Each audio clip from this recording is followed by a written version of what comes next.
So let's start. Let's call this meeting to order. The November 18th Community Preservation Act Committee meeting called to order.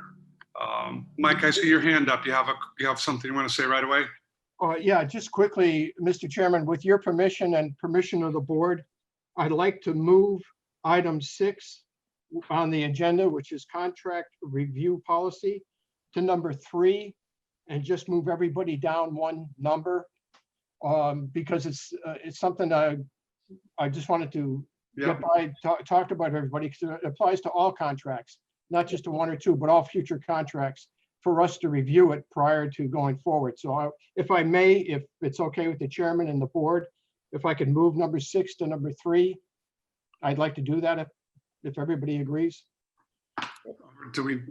So that's a motion. Do we have a second? Second. All in favor? Aye. Aye. Aye. Okay.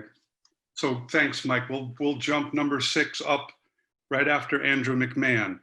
So let's start with agenda item number 1, which is a review of meeting minutes, previous meetings.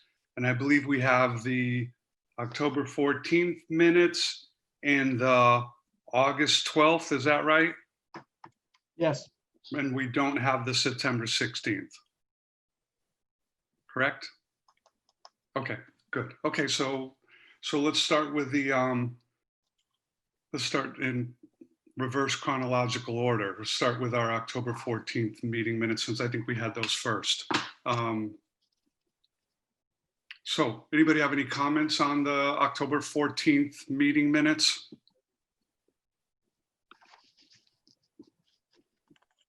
Motion to accept and approve the meetings, the minutes. Do you have a second? Second. All in favor? Aye. Aye. Aye. Okay, how about the August 12th meeting minutes? We have any discussion on that, on those minutes?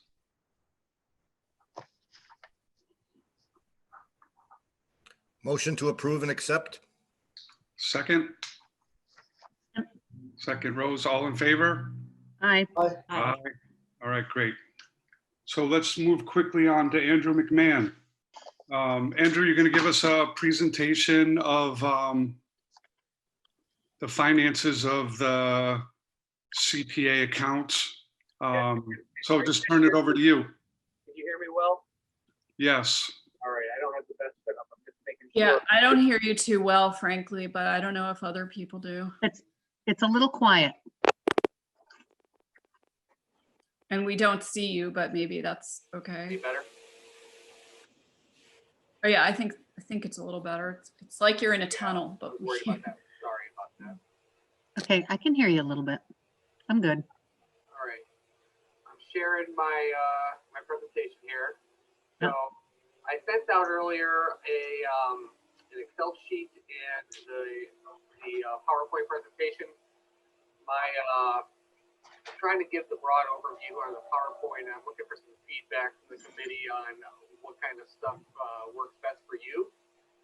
So with that, let me just go through this and then you can kind of talk about it after. So FY21. Andrew, can I interrupt for just 1 second? Sure. So can someone help me with Zoom, like with the screen share? What has happened is other windows open on my laptop have come up, but I don't see what Andrew is sharing. And then everybody slid over. Is there any quick advice? Or I can go through, I have the PowerPoint and the Excel sheets separately, but if it's quick to say, just do this, I would prefer to follow along. Yeah. Now, what are you seeing on your screen? Do you I see can, a yeah, slide the that top says screen FY? up in the corner. So I think I'm good. I just need to make it Okay. bigger. I'll stand by for that, Kim. I'm good now, I think. Andrew, if there's a way for you to put this presentation in the chat, that would also be really helpful. So folks, if they get lost at any point, can move at their own pace through the documents. I sent the presentation to everybody before the meeting. So. yeah, this was already Okay. sent out. Yeah, we've all got this via email, but Okay, I'll check my I email think- now. having it on the screen is really helpful while Andrew goes Yes. through it. So Got it. I'm all set. So Andrew, sorry for the interruption. Go ahead. Don't worry.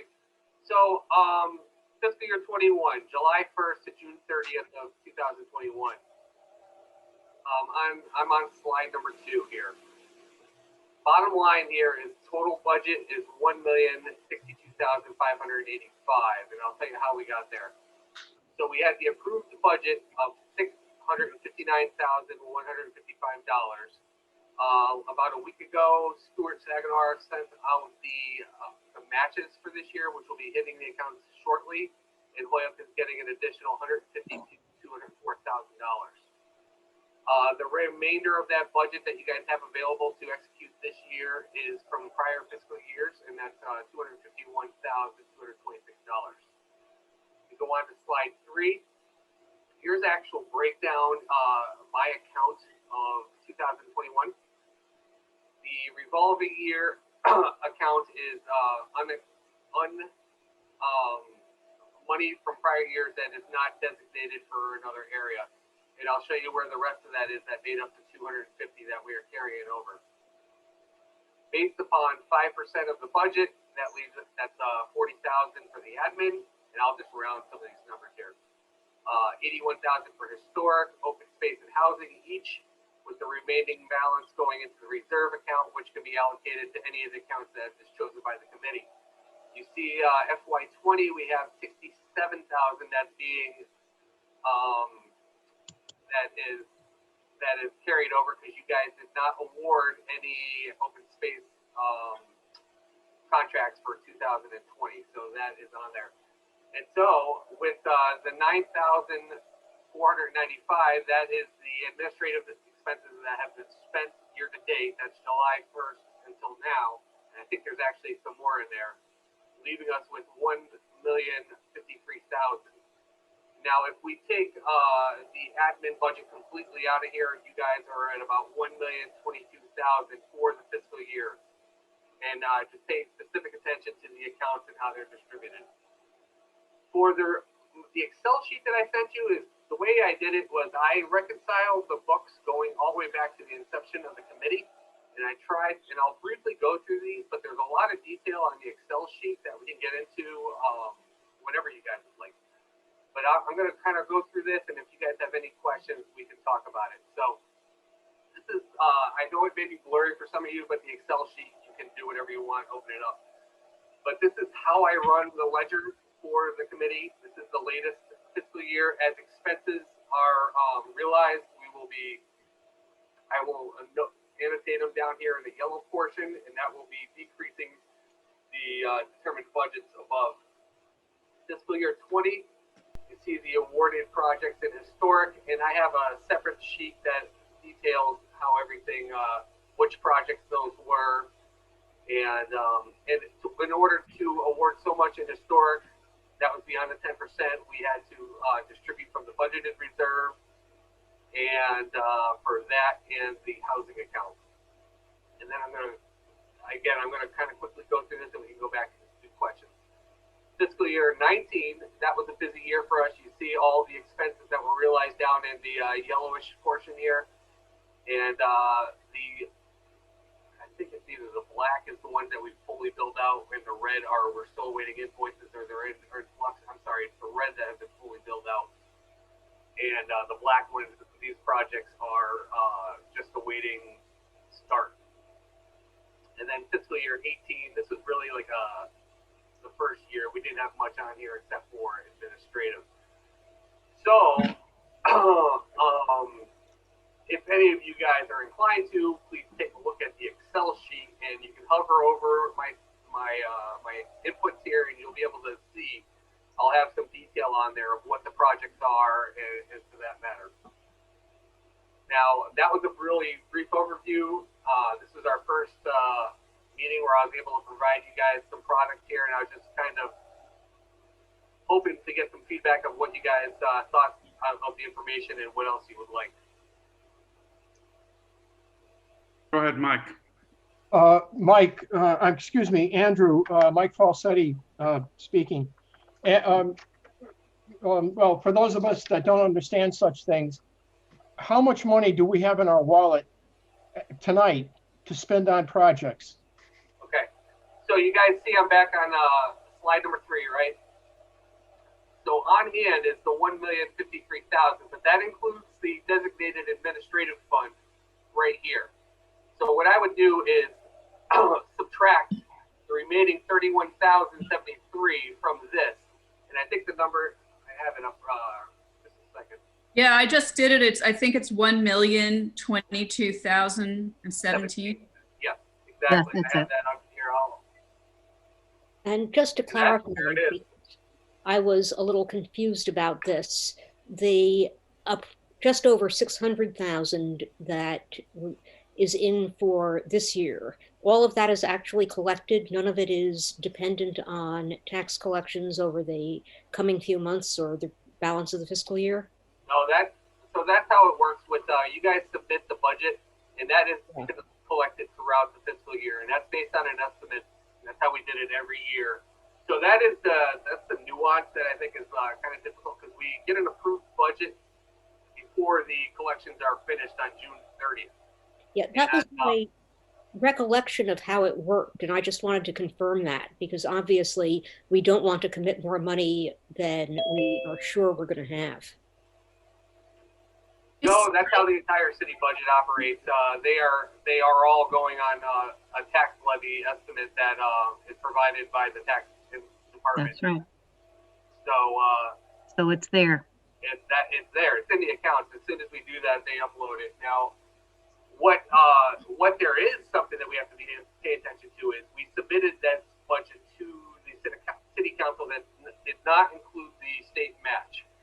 And we have up until the time that they set the tax rate, which is usually January, February timeframe, but way up sometime in March, to give them an updated budget line item. So honestly, we could submit this right here and just delete the carryover, because they don't need to know what the carryover was unless they ask. And that could be our updated budget that we can just run through the council. Okay, how do we do that? I mean, I think we should do that, because if my memory serves, I think it was last year, we were not able to use some of the additional state match because we hadn't included it in our budget. What Chip is referring to is in March, there was a secondary supplement that the state distributed. Right. And that's why you guys have this higher than normal carryover. Because we've never, but I mean, and that, we got that after the city had set its tax rate. Right. So our window is to do this before they set their tax rate, which I think really we have like 3 months, but we should do it this month, December. We should just send an updated budget article, and I could just fix this up and submit it to Amy or anybody, all of you guys actually, and we could just float it to the city finance committee that we are updating based on new information from the state batch. Great. Thank you. So I do think, so the one piece of information I think gives some level of comfort to many of the committee members is like what actual cash has come in, and we have our budget and we understand that that's what, we drive, but there are members of the committee who are reluctant to spend more than our actual cash receipts, especially in the midst of this pandemic. So that's a good point. I was thinking about that too, just as a civilian, because we don't know how the tax receipts are going to go this year, right? Right. So I could get a quarterly update of collections, because they do it quarterly. I mean, it is really, so we'll have through September 30th, and then the next meeting we do, I can have the September 30th actual collections for the year. And then we can get the December 30th ones in the January update. And I can add that as part of the update that I give you guys. Great. Thank you. Anybody else have any comments or questions for Andrew? Mike Falsetti, I see your hand up. Andrew, as an accountant, would it be, in your opinion, would it be wise for us to only spend, for example, up to 80% of the $1,022,017? Don't spend it all, but just spend 80% of it and leave the balance in abeyance until we see when the smoke clears and we know what we have as an accountant. So yeah, given the circumstances of this year, you guys have a nice buffer because of that carryover of prior years. I'll go back to this. So to be conservative, you see your prior fiscal year carryover 250,000. That's your buffer. That's in the bank. That's unspent. You're getting 152 from the state for sure. You guys are solid to spend at 90% of this. They're gonna still collect 600,000. You know, And that I think was, if just you're- so you know, like an intentional choice the committee made last year because of that fear. We wanted to make sure that there would be carryover. I'm sorry, I missed the first part of what you said. Just that it was an intentional choice by the committee to make sure to do that and to have carryover because of that reality. Yeah, no, and I think that's a good way to operate.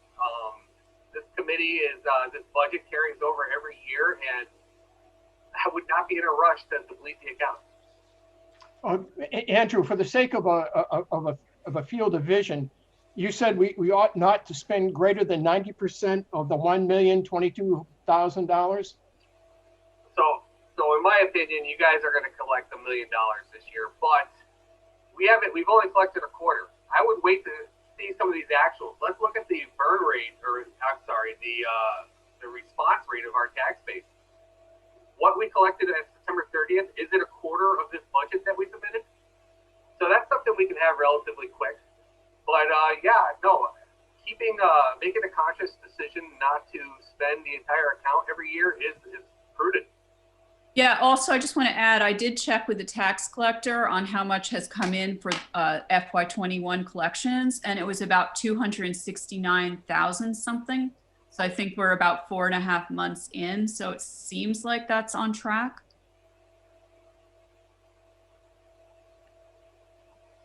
Yeah. 269. All right, well, we can always, I think you're going to collect close to it, but if the mall closes or something, we'll have to really reassess. Yeah. Wow. Okay, anybody else have any questions for Andrew or comments on his presentation? So it would be safe to do 90% of the 1,022,017, Andrew? So one way that I would look at this is by the accounts, right? So, open space, you guys haven't spent anything in there in 2 years or awarded any projects. That's a healthier spot. And I think you're safe with this budget right here that I'm looking at slide 3.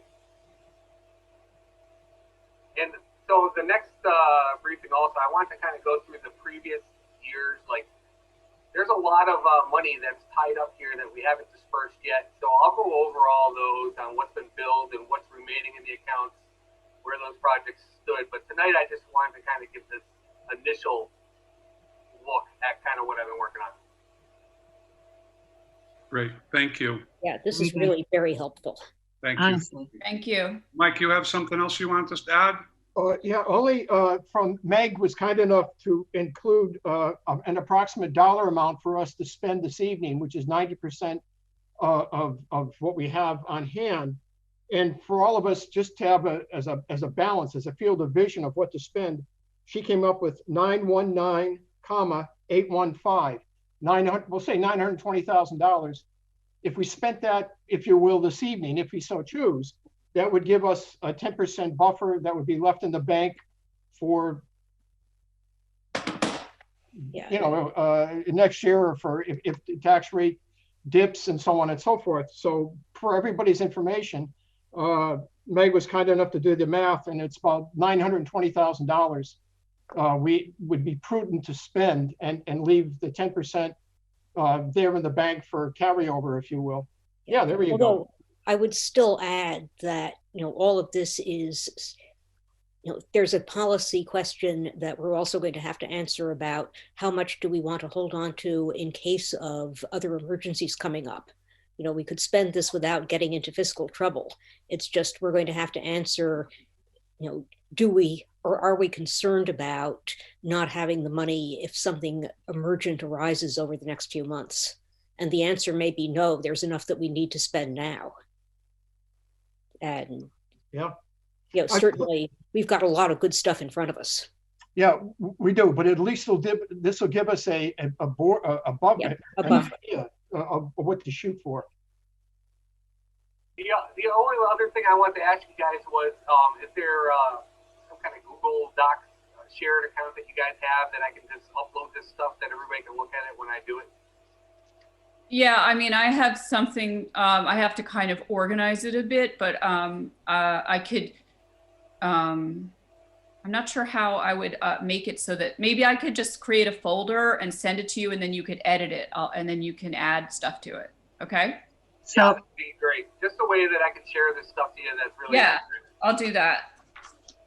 so Amy, you might want to talk to Yoni from Conservation on that. He gives us a packet every time we have a meeting, and it's I believe it's Google Docs. So he might be helpful in getting you to that level.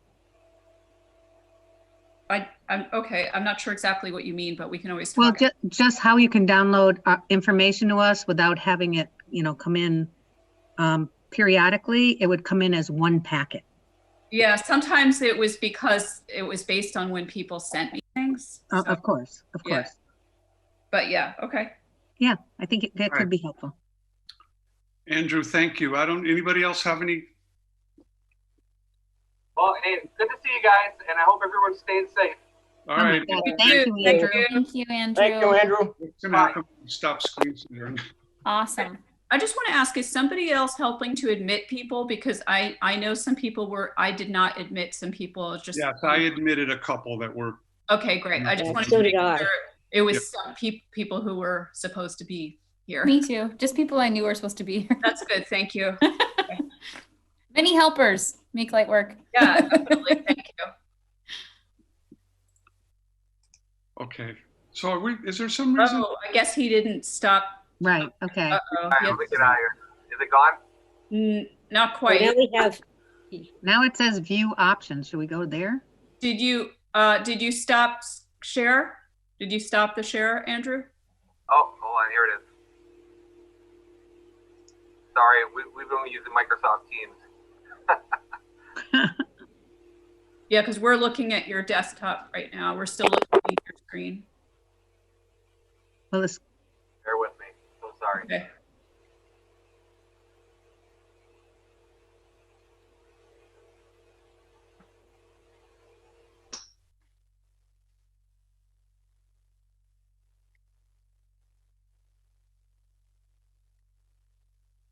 Well, we can probably continue on with our agenda while Andrew figures out how to get rid of his screen share for us. So Mike Falsetti, you had asked that we move up. Everybody's good now, right? Yep. Okay. Yeah. So you yes, want to move to which is an agenda item that you asked to be added, which is contract policy. So, I'll open the floor to you and, introduce what you're thinking here, and then we can deliberate. Thank you, Mr. Chairman. Fellow committee members, it's basically this, that as if we so choose this evening by voting for it or not, or voting for it, that every contract that we enter into, as Amy composes it and puts it together, like we had this evening when Amy had emailed us, or Kip or Amy had emailed us the copies of the contract for Chestnut Street and for the Victory Theater, those contracts that before anybody signs them, when they're first composed and put together, before anybody signs them, that they be submitted to us and we read them, comment on them at our meeting and vote to approve as read. Basically, that's what I like to do, that the board would have the policy of, prior to signing any contracts, we would review the contracts, comment on them at a meeting, and then vote to approve them and pass them on to the city solicitor, I guess, or whatever the process is. But I'd like to have us have the first look at the contracts as they are in their entirety, and to view them and comment on them and approve or not approve them as an overview function of this committee. So Mr. Falsetti, in policy, I always question, so what's the problem that we're responding to?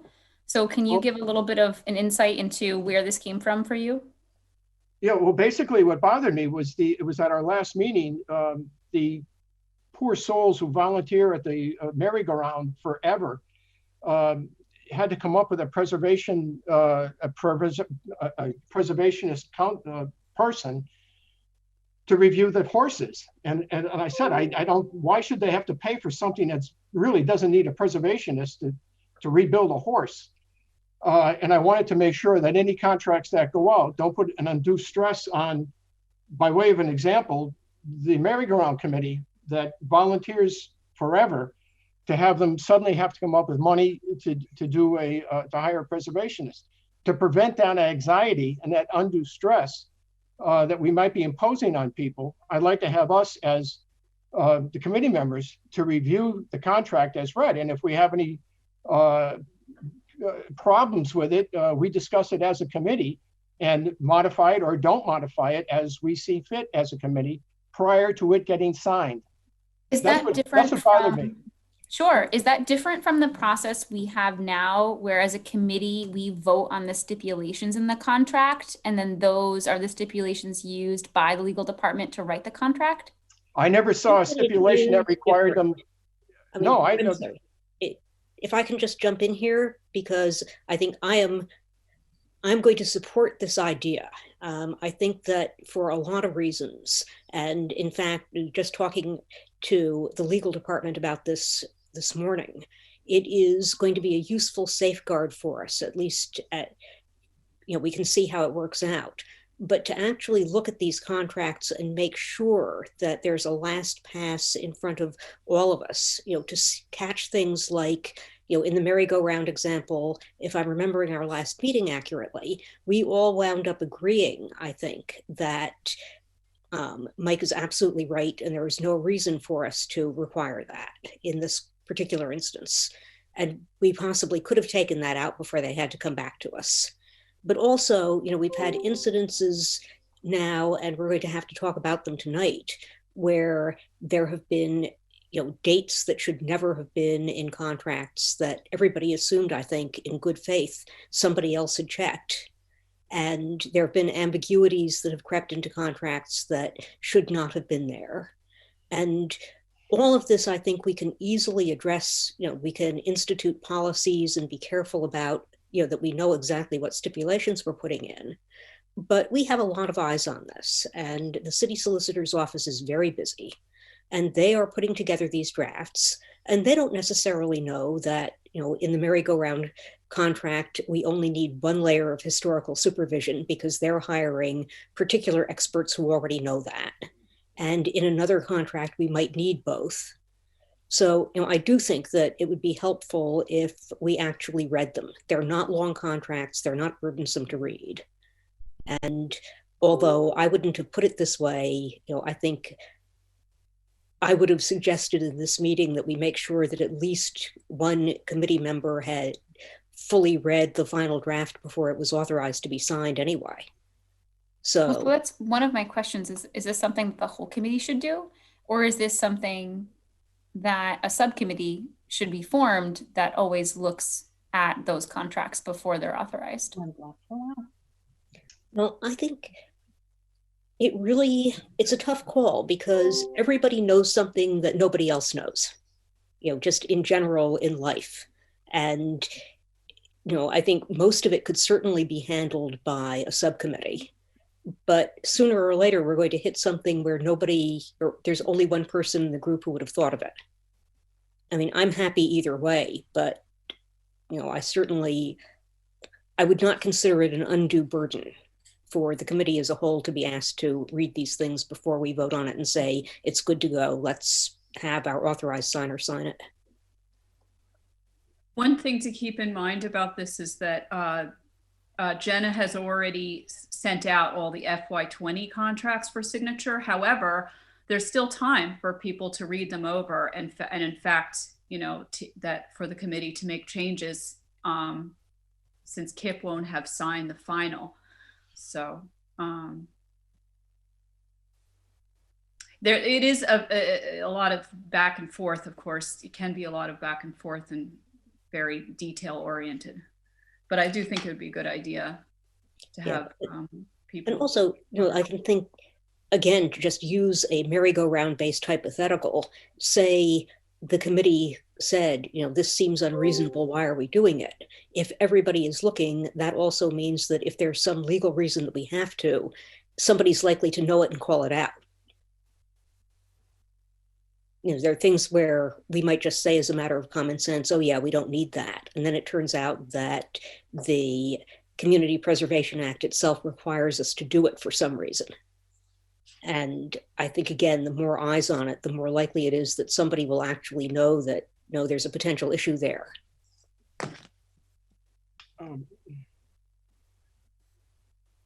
Anybody else have anything they want to add on this? So I want to add a couple of quick things. And it is surfacing as an issue. Currently our chronology is, applications are submitted, the community CPC makes, recommendations to the city council. The city council votes, so far, I think 100% to fund our recommendations. And then a contract is getting negotiated and executed, and then contract terms are arising as issues. And, in regards to responding to requests for extensions, this has come up because, the contract language says one thing. Putting that aside, there had been a discussion as to whether or not the committee had the authority to modify any agreements, even those agreements had specific language that provided for it. But the city council, did we need to go back to the city council to get their authority to modify any agreements? And so perhaps a better order would be, and I'm going to qualify this in a second, but a better order would be that agreements get negotiated with input from the committee, and then the recommendations for funding go to the city council with the contract. So the city council is approving the contracts. Now, my concern about this whole process is it's already taking us months and months and months to get contracts to grantees. Now, if we, as a committee, my experience negotiating contracts as a committee is that it's very messy and takes a significant amount of time. I'm not saying that's not the reason to do it. I think we should do it, but I just want to put out there for people to consider, we already take a long time to get contracts to the awardees or the grantees. So it's going to take longer. And I think, we're going to, what I also want us to think about is, the small grant and the emergency applications that are in front of us tonight. How does this impact those, the timing of the ease of use of the small grant? And we just got authority to, we'll talk about that next. What kind of impact does that have on our ability to rapidly respond to funding requests by switching up the order and by inserting as a committee the review of the agreements? So that, I'm not drawing any conclusions with those statements. I just want to, that's thinking out loud. I want to put that out there for other people's comments and considerations. Well, one thing that jumps out at me, and I think it's the easy part here, is that, for all of the advantages of being able to offer the city council a completed contract to look at, we have no reason to assume that the city council is always going to approve our grants. They have the power to turn them down. They have the power to reduce them. And I think, given the amount of time and effort it takes to actually finalize these contracts, it would be unreasonable to do that before we know that the city council will approve them. And I do think that to a certain extent, the problems we've encountered are learning curve things. We can avoid the difficulties that we have experienced, I think, with the extension issue by being very clear when, in the future, what are the, with some grants, it's going to be clear that the city council, if we ask them to, will authorize in advance our offering extensions when appropriate. Probably the Boys and Girls Club, if we had just said in our term sheet, this may take a while, construction, reasonable construction delays up to X amount of time, you can do that CPC without coming back to us. I think probably the city council would have approved that. On the other hand, MIFA, we know that the dates were material, and it is good to have to go back to them if we want to extend those. But we could have been clearer. We can make the contracts clearer. We can make the term sheet for the city council clearer. And then we will never have to argue about what can we do, when can we do it again. The contract will match the scope of our authorization and we'll be on the same page. That's just something that was an accident on the last round, and now we have to do a little bit of cleanup. Well, but I think, one of the things that we've learned is where we're getting into trouble with the contracts and where we aren't. And maybe it's a good idea if, for instance, we know we've got a historical preservation thing and an applicant is going to need to give us a preservation restriction, to talk to them in advance of submission to the city council about what the terms of that are going to be, so we can get pre-approval. The things we know that are problems.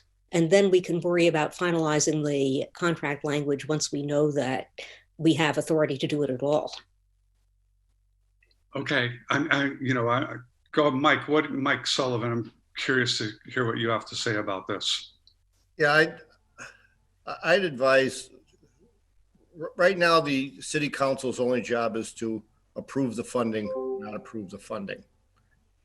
Let's not complicate that anymore. And I'll quote what I've heard numerous times over the last 5 years in the council. The same as with the mayor or some of those. It's not the council's job to negotiate contracts. All right. And so really what we want to put in front, of them is our terms and conditions, why we've chosen the projects, all the good reasons, and the dollar amount, and keep it simple. I got to go back to one of my favorite old sayings. A racehorse is a camel is a racehorse designed by a committee. Right now we got a racehorse. Let's not turn it into a camel. All right. Yeah, makes perfect sense. Okay. So where are we ending up with this? Anybody else have anything they want to add to this conversation at this point? And then,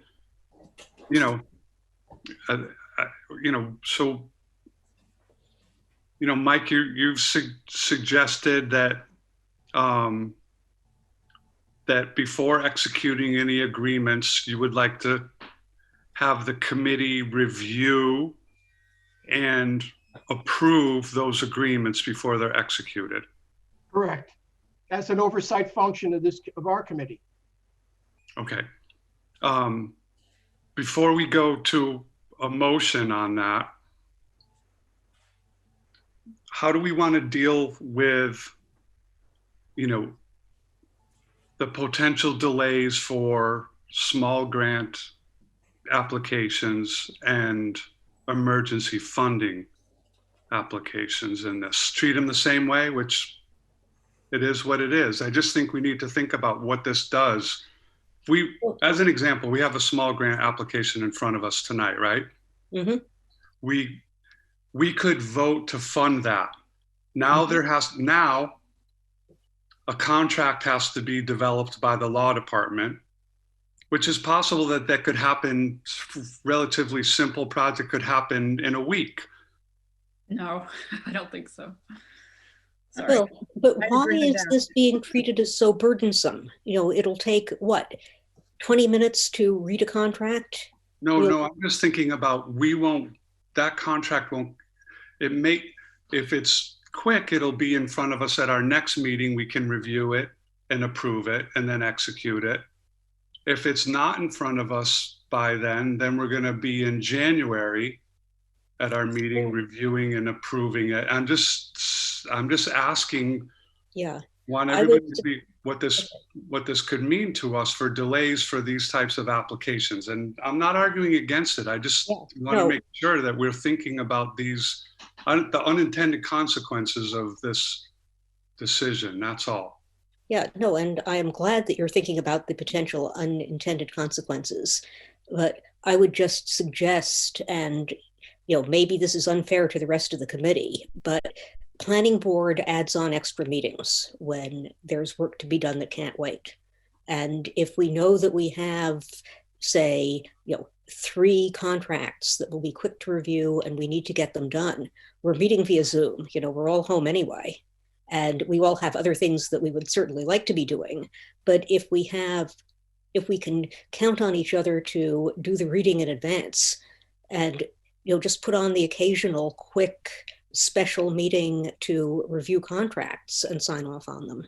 Okay. I would think that would ameliorate a lot of the problem. Yeah, there and for the FY20 contracts, as I mentioned, they've been sent out and 2 have already been signed. So in other words, for all the remaining ones, those people might sign them and return them. And then you guys will have to look at them and you might want to make changes, and then that has to be sent back to those people. And then their lawyers have to, so it is, Yeah. So Meg, I just want you to weigh in. You've kind of championed the small grant program, and I just am curious what your thoughts are about this idea of the committee reviewing the small grant contracts and approving them before they're executed.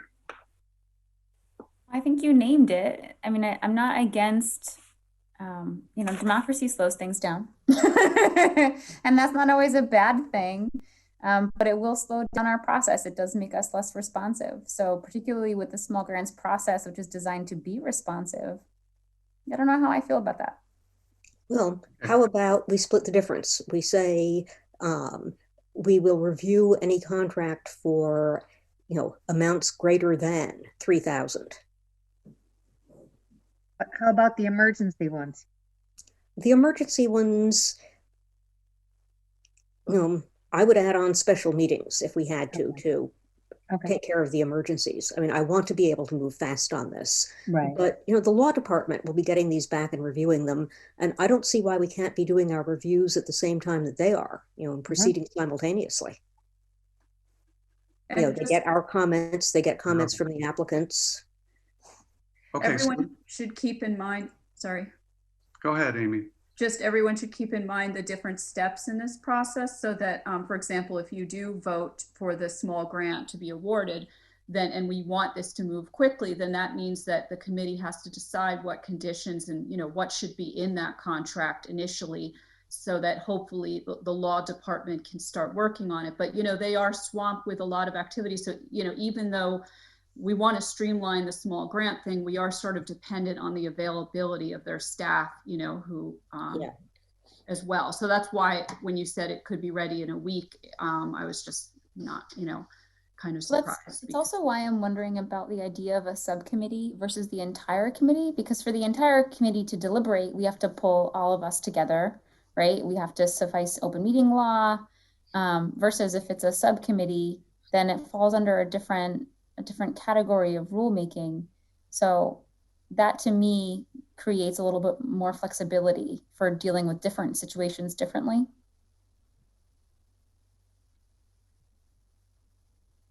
Look, so let me make a suggestion that maybe if we start having a problem with doing it as a committee, we can shift to a subcommittee, but I think it'd be hard to start with a subcommittee. So, I mean, I think we've reached kind of a consensus that the committee wants to review the contracts before they're executed, but probably with potentially an exemption for any contracts that's less than $3,000, which would almost always be the small grant applications. And I read in the committee well with that. And I'm going to say I'm reluctant to negotiate by committee just because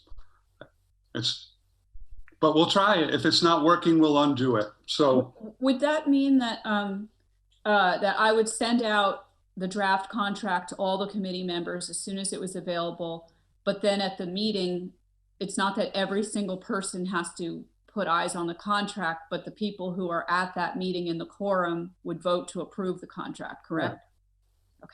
Correct. Yeah, no, I Right, would so hope, somebody want to make a motion? We have a motion to do something here.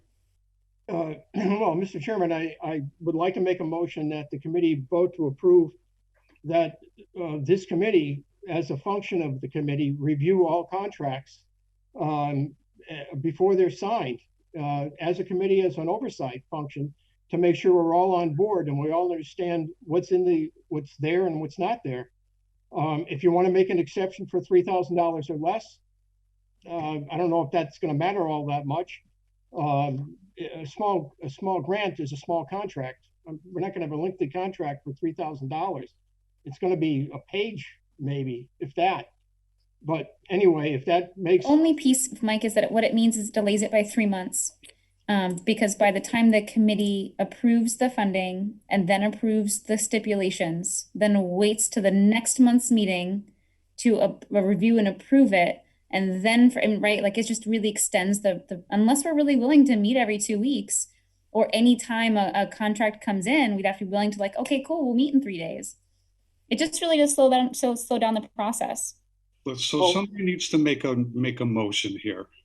I mean, and we'll deliberate it and vote. So, okay, I'll make a motion that the committee begin this evening to review and approve all contracts, except those contracts that are $3,000 or less. But all other contracts be reviewed and approved at an open meeting by all the committee members. When we agree on what's in that particular contract, we continue the process. That's we have a second. I will. Second. So we have a motion, a second. Any further discussion? All in favor? aye. Aye. All right. Thank you, Mike.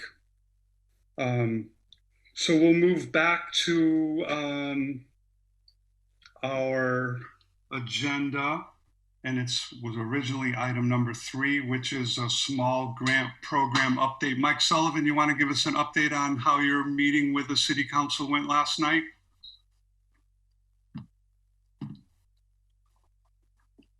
Yep, you ready? Everybody ready? Yep. We're ready. Okay, it passed. Okay, great. So, and everybody, just for the record, what that means is we had asked the city council to authorize the committee to spend up to a total of $18,000 on small grant programs, and to qualify for the program, they were maximum award of $3,000 on projects not to exceed 12. So, good news. Yes, and I want to thank the city council for the vote of confidence in our judgment here, because this is stuff that we can spend without having to ask them to approve it again. Right. Well, that's correct. And I mean, it was great. It passed unanimously. Everybody should know that too. And they do understand. Yes, we can. If they're not happy, you got to come back and ask for the same program in next year. It's not an automatic given for next year. So it's a trial. No, it's a trial balloon, and let's see how it goes. So yeah, but still, it was very heartening to be trusted that far. Yep. Yep. Very great. So if you get a chance to tell them that we're happy, please tell them. Yes. All right. So let's move on. So for agenda item number 4, we do have in front of us a small grant application. It is submitted by Laura Ferreter. Laura, are you here on the call? I guess not. So has everybody had a chance to review the application? Yes. No. Yes. Yes, I have. yes. Does anybody feel like we should review? Want to take a minute to review it? Talk about it? Why don't you just read what it's about one time for the public, for anybody that's watching? Okay, Good point. want me to do that? Or Meg, do you want to do it? If that helps. Meg, do you have it? I have it. Amy, then why don't you just walk us quickly through this application? Thank you. Okay. So this comes from Laura Ferreter. It's the fencing for the community field toddler playground at Community Field Road in Holyoke. And the project sponsor is Project 13 Incorporated. And the owner, of course, is Parks and Rec, but we have a letter of support from Terry Shepard. And let's see, so this is a rehabilitation project. The cost of the fencing in total is $8,600 from Hampshire Fencing. And Laura is seeking $3,000 for the balance due on the fencing, as she has secured donations in the amount of $5,600 at this time. So she's requesting CPA funding to supplement private funds to build a high-quality fence around the new Community Field Memorial Toddler Playground, Harper's Haven, being built this fall in honor of her granddaughter, Harper Violet, who loved Community Field and passed away this past March. She's worked closely with Terry Shepard of Parks and Robert Parent, the city engineer, these past few months to develop the playground plan. So I guess that means the playground is not built yet. The play space is approximately 450 square feet with a rubber surface and several low-to-ground climb-on structures for children who are crawling or just learning to walk. The space will be ADA accessible. And she is proposing to install this fence as a separate project to complement this safe and age-appropriate play space by allowing little ones to crawl, explore, and share family time with their caregivers in a confined area. That's pretty much the upshot. And I mean, there's more in here. So I can share that if you want to hear it. I'm sorry, they're asking for $3,000 to build a fence around the toddler play area up at Community Field. So anybody else have any questions or comments about this application? So I can say that when I was walking the Scott Tower project, Mary Moriarty and I walked over with Terry Shepard, and she showed us where it was going to be. And because we wanted to make sure it was not a problem for conservation and wetlands, and it's in a perfect spot. And they're actually going to plant some native species there of trees and stuff to shade the area and for the kids to crawl through. So it seems like a great project. All right. Yeah, what's great is she has funding already for it to be ready, so. Yeah, Yes. and it has community support. Seems like a great project for the community to have. All right, so Mary has her hand up. Mary, Yeah. go ahead, sorry. I was by there yesterday or so, and the park is actually already installed.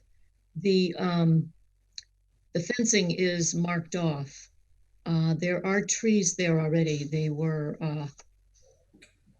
installed when the park was refurbished to ameliorate a water drainage problem. I'm hoping that the trees will still be allowed to stay. Anyway, but it is already installed, and it's a really nice little park. Is the play equipment installed, Mary?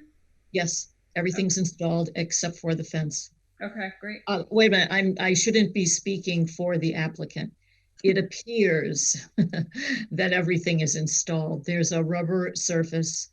There's a large-ish playscape for toddlers, and there are a couple of other toddler toys that are installed on the property. And then there's the orange snow fencing stuff around it. Is there any reason to be concerned that the trees might be in danger? Well, they're just kind of wrapped. Well, I just hope that they will be allowed to stay. Yeah, because I would think one way of addressing that would be just throw in the condition when we make the grant. And if Mhm. it's a problem, they can come back to us and explain the problem. But probably it isn't, and we'd have some comfort that way. Sounds good. Okay, so I'm going to make a motion to fund the Second. community field. All in favor? Well, I would like to modify that motion to say that I would be in favor of funding community field with the stipulation that the trees be, not scheduled for removal. Okay, as a well, result of this. we'll get that bite at the apple though, right, when we review the contract. Well, no, because we're giving them notice that this is a condition. Yes. We're not Yeah, going we to need the approve it and then condition come back and prior. say, oh, wait. All right, so I we have, agree. do we need to vote on your amendment to my motion? You need a second first of all. Condition? I'll Mike? second the motion. Okay, great. So everybody in favor of funding this project with a condition that They not take out trees to do it. Okay, all in Did Terry favor? Shepherd, Mr. Chairman, Aye. did Terry Shepherd say they're going to take out the trees or do anything with the trees? Did she say? No, we're just hoping they don't. No, but she hasn't been asked about that. She just put a letter of support in. Yeah, no, I'm just putting the condition in so that we don't have to go back and ask her and we can move this forward. If there is no reason to think that they're going to take out the They're gonna trees, stay, yeah. we never have to think about it again. There you go. All right, so we have an amended motion. Uh, Mike Sullivan, go ahead. For just two things, a point of order. If we're going to have an amendment to an order, we have to vote on the amendment first and then the order. We did. so, We can do it again. Yeah, and Sebal, with all due respect to everybody, I'm not in favor of this amendment. And I'll tell you what, we don't know what type of species, what kind of tree. It might have been an inappropriate. There could be a good reason for removing them, and there could be no issue at all. But to put this as a stipulation for putting up a fence, it just seems to me a bit of an overreach here.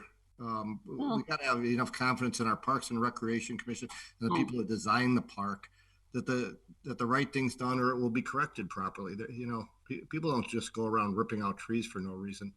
Yeah, they do actually. All right. That's just a heads up. It's So just we- a heads up. It's a non-issue. So we have I a agree. motion. If it's a non-issue, let's not make it an issue.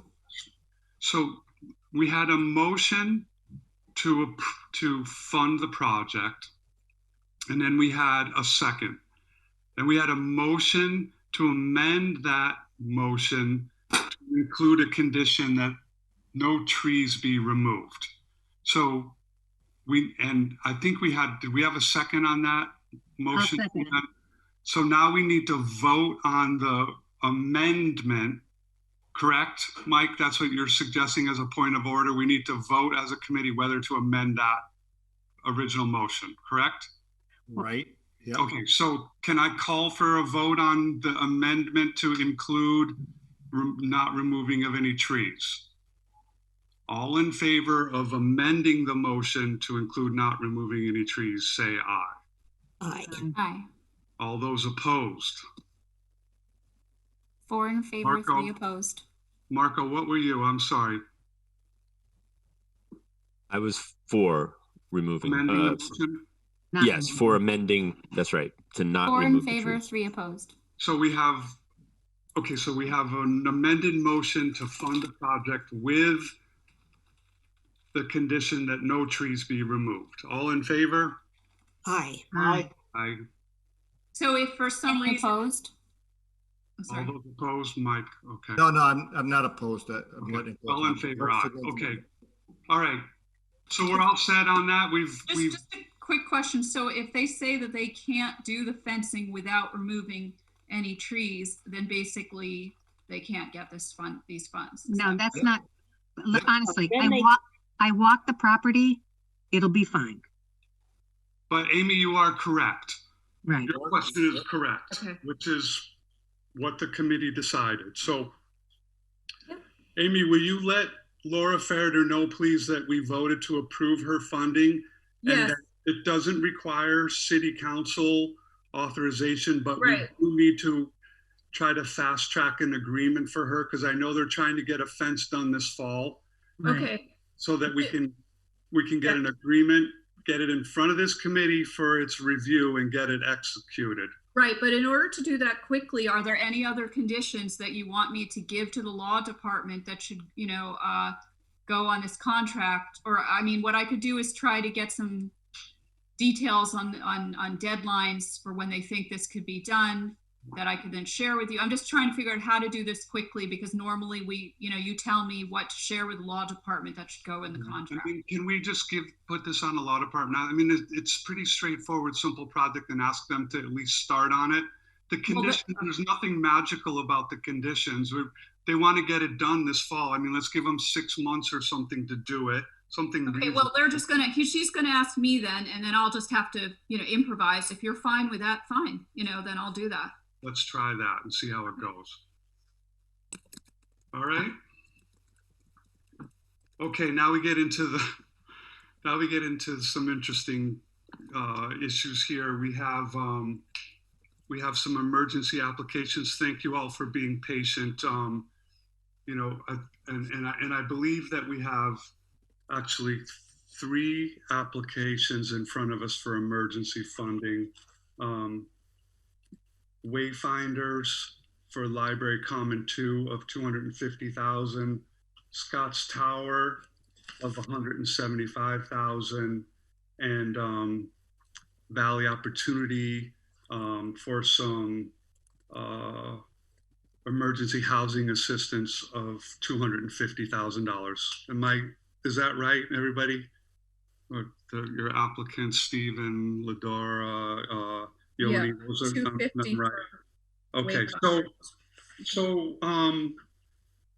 because I put them in this order on the agenda without really thinking about it, let's try to keep them and take them that way. So the first one would be Wayfinders. I think we have each been forwarded an application. I haven't had a ton of time to review it, but it's there, and so perhaps if Ladara, if you could give us a quick review of your application, and the committee will deliberate and may take some action. I guess maybe just before I ask you to do that, I should ask the committee members. I mean, does the committee want to address these emergency applications that are in front of us at this meeting? I mean, is it the committee's desire to contemplate these emergency applications tonight? If we are going to look at the emergency applications, I would just prefer that we talk about them holistically before we then make any votes concerning spending.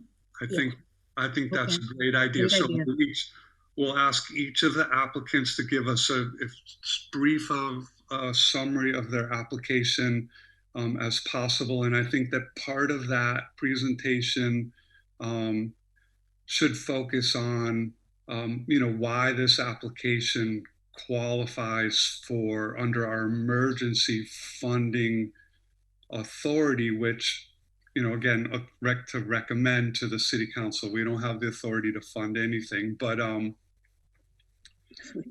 I think that because there is some concern that, these emergency applications are jumping the line on our regular funding process. And, but we do, so there's some concern about that, but, we do have the ability to provide emergency funding for emergencies. And, I think that bar is high, but I have an open mind, and I think, most of the committee members will have an open mind. And so anybody else, any other committee members want to add anything before we dive into the, asking each of the applicants in the emergency category to provide us with brief summaries, and then we're not going to deliberate any of the applications after your presentation and before others.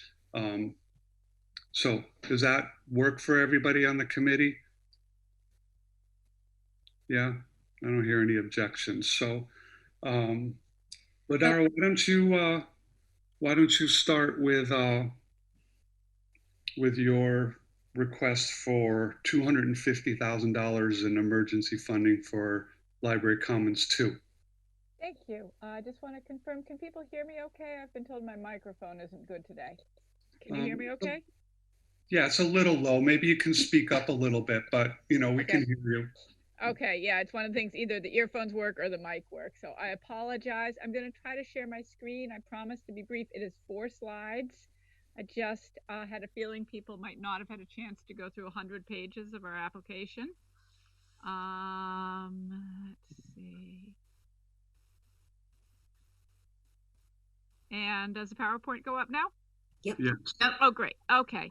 So Library Commons Phase 2 is a continuation of, I should start with, hello, my name is Lee Darazola. I am a project manager at Wayfinders. Along with me, I've got 2 of my team members, Carolyn and Jim, I think are still on the Zoom.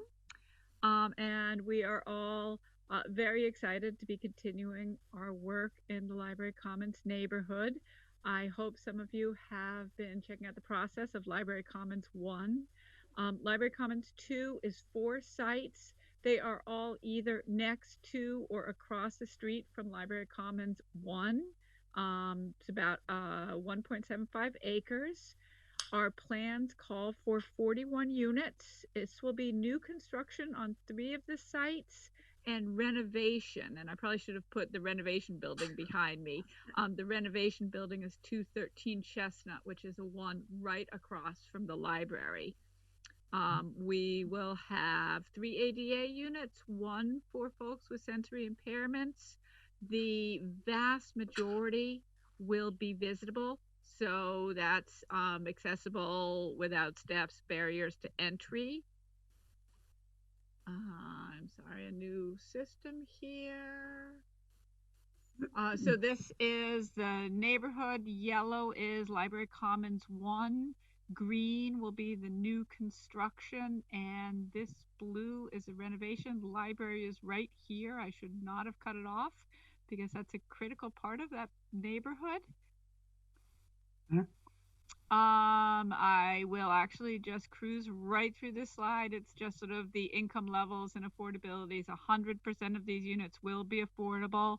One of the pieces that is different with Library Commons Phase 2 is we're including 1-bedroom units, which were not included in the first phase. So that's a way to have a broader range of offerings. And just to show the building that we're going to be renovating, that's the one across from the library on the bottom of the slide, and just a sketch of the style of the new construction, which is townhome style construction. We wanted to keep them accessible, but wanted some of that overhang and front porch feel. So we're very excited about the architectural. We wanted to keep to that 2-level townhome, sort of to have a mix in the neighborhood. So that's really, in a very quick nutshell, Library Commons 2. What I think is important to review today is why we are here before you as an emergency.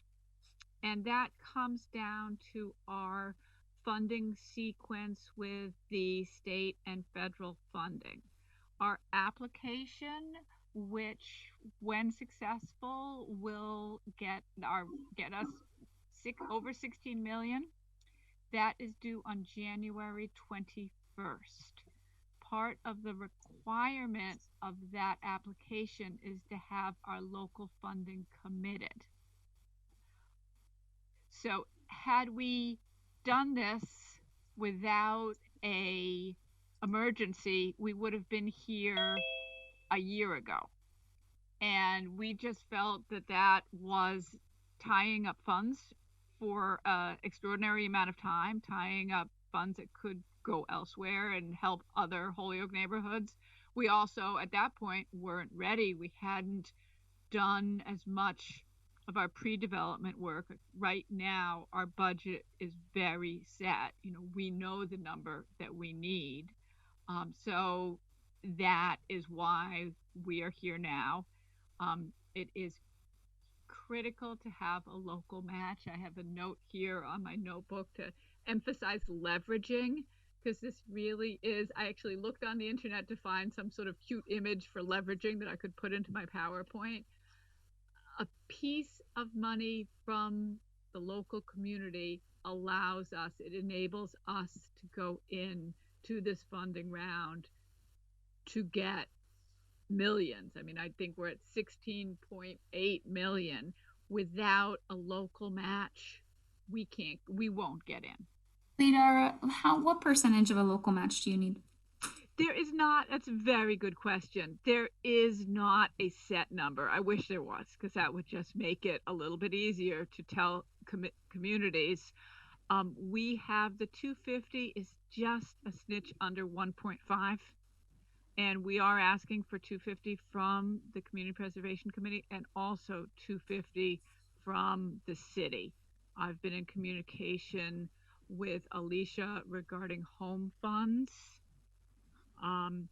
And that's just sort of looking at it as a whole, the 500, the 250 from each local source felt right. I didn't bounce it up so I could say, oh, we need 800, and then be like, oh, okay, we'll do okay with 4. The 500 is a number looking at all of our other numbers that felt like it was a realistic and firm number. And for Library Commons 1, what percentage did you have as a local match? So you're looking for 3% from the city and CPC. Yeah, a little under 3. Library Commons 1, I'll have to check back on that. I think it was right around the same amount. We had 400,000 from home. CPC hadn't yet been voted in, and Library Commons is 38 units. I looked also at per unit, and this is about 6,000 per unit from CPC, which again, sort of, you just try to see how the budgets work. They're fairly complex, but I can look and see the percentage for Library Commons. We just approved these site plans, and they're terrific site plans. But further to the question about funding, I know we were on a tight deadline for site plan review because there was some funding that Wayfinders needed to apply for that needed us to have approved those plans. And I wonder if we could get a little more information about what that funding source was and what their time frame is, just to help get a more comprehensive picture. Nope, definitely happy to answer. It is the same funding source. That was a pre-application. I was ready to be cut into. That was due in the end of September. We are still in the process of hearing whether we're invited in. That's the way they do it. You do a pre-application. The state says, yes, you can come on into the main round. The main round is due that January 21st date. We're optimistic. We did get a question already from the state about local funding. Alicia was very helpful in answering that, and we feel that, with the positive answer that she gave, that we should be in a very good position to be invited in. But we already know that the state is looking closely at local match. Yeah, but that was the October 31st deadline, huh? Because in COVID times, I can't tell you what day today is. I thought it was a September 30th date, but was it October 30th? I can look back. I apologize. Yeah, no, if it's the same thing we're talking about, then it's the same thing we're talking about. We did a whole lot of reshuffling our planning board agenda to get you those approvals in time. And it was October. I apologize. Yes, it was the October 30th deadline. And again, it's tough. Some of this is chicken and an egg. You want a firm project, you want a firm budget, but they need this. It's the reason we didn't want to come before this committee a year ago. This funding cycle has been accelerated. The deadlines are earlier than is typical. The state is really trying to push housing production in COVID times, which is great. Yeah. And, we will try as hard as we can to move fast and meet their deadlines. But Yeah, so it was the Okay. October 30th. Thank you. Yes, That no, was thanks. I just the wanted same to get a funding. picture of Yep. what we were doing, so. Same So, funding source, lots of hoops. The first application was small. The application in January will be, about 8 inches in a 3-ring binder. Fun times. so I have a question, um, regarding, we'll make an assumption for a second that the committee were willing to agree to fund your project under an emergency application. Um, how, how long will it be before you know whether you're going to get the full funding for the project? In other words, how long would the money be tied up in this kind of contingent world? And the shorter the better, obviously, right? So that's why I'm asking this question. Yeah, I mean, it's a very good question. Again, it's back to the reason we didn't want to come to you over a year ago. The cycle is we submit in January of 2021. We suspect that the announcements would be made in the summer. There's not a firm date when the announcement is made, but that's sort of the general practice.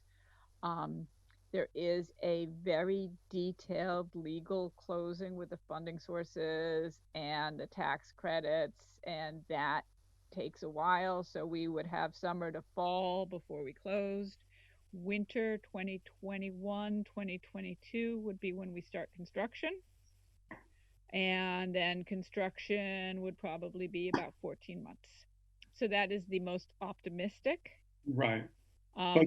There could be, we could not be awarded, but we could be invited into what's called a mini round, sort of a partway round. Wayfinders has a very good track record in getting funded, exemplary track record. That doesn't mean we'd get funded on the first round, although I am always an optimist, and I am so passionate about this project that I think if any project gets funded in the first round, it should be Library Commons too. So let's talk about what if you didn't get funded in the first round, and what I'm thinking is it's probably more attractive to the CPA program to tie up the money for a shorter period of time. So I'm thinking, looking at what the first deadline might be. What's the shortest amount of time that we could tie something up, that would be contingent upon you getting funding in the first round? I understand your thought process, and I think that's, you're looking out for the community and your funds. Unfortunately, the way this process, our funding process, is set up is the funds need to be committed. So it couldn't be, if we didn't get funded from that January submission, we'd be rolling right into the next submission. And so again, we'd want to show that the funds were committed. So I don't see an opportunity for, oh, we didn't get funded, here's your money back, we'll come in again in a little bit. I just don't think there's time. We just roll right into the next one. Okay, so let me ask the other side of the bookend. Okay. What's the maximum amount of time that you would, or what's the timeline that you would be asking for us to commit this funding to? And to win with a deadline on commitments for funding of Okay, not not not the construction. other dates, but not those will come later. But I'm just trying to understand, if we were to commit this funding to, how long is it committed before we know it's not going to happen in the unlikely event? I'm not great, as you could tell, I couldn't remember whether it was October or January, or no, I'm saying January, October or September when I was in front of the planning board. I am thinking, so if we'd know on the first round, summer 2022, summer 2023 would be probably, so that's 20. Are you 2 years? So A year and a half, 2 years? So a year and a half where the CPA money would be committed to you without a guarantee that the project is going forward. Well, I would say that one of the things that's in those 99 pages that I submitted is a lot of work that shows how far along the project is. I mean, the state, they talked about readiness to proceed. Yeah. They want projects that are ready to go as soon as they fund. So when we talk about whether the project's going to move forward, I mean, it's a when, not an if. Wayfinders has site control of all the sites. We have our local approvals in hand for permitting. We've done our due diligence, our pre-development, our environmental work. We've done our architectural work. I'm actually, working with, fine-tuning cost estimates right now. So sort of in our grant lingo, we talk about being fully baked. We're really there. So, I mean, it's not on paper. Yes, it's this date, but this project will happen. It's just a matter of now waiting in line with the funding process. So it's the when, Okay. not the if. Thank you. That's helpful. Anybody else have any questions at this point? I can't see hands, so if somebody... We also, we don't take it lightly that we're tying your funds up. I mean, we know that this is a large application for the community. We looked to make it as small as we could. We really looked at all the numbers to try to make this reasonable, would pass the smell test, but not rely too heavily. And, we understand that it's hard to tie up funds. They could be doing other things, but we do feel that this leverages so much in terms of other funding. I agree. Okay. So does anybody else, and again, because of the screen sharing, I can't see everybody. I don't know. Oh, I'm sorry. I can stop sharing my screen. That would, I'm just saying in case there's other committee members that are trying to speak and raising their hands, I can't see them. So is any other committee members have any comments or questions at this point? No? Mike Falsetti, you're good? Mike Sullivan? Mike Sullivan. You're muted. There you go. Yeah, so the only comment I've got is this amount of money for emergency funding's 30% of what we just heard from Andrew of what we've got available. And I'm not sure exactly where I said it, but my first inclination is if it does on an emergency funding like this and tying up 30% of our available funds, they'd have to get it on the first round. From what I've heard, they've been very successful. It better be successful on the first round because I couldn't vote for tying up the funds for that period of time, given the limited resources we have. Go ahead, Rose. So one of the things that CPA is always been set up for in all communities is leveraging.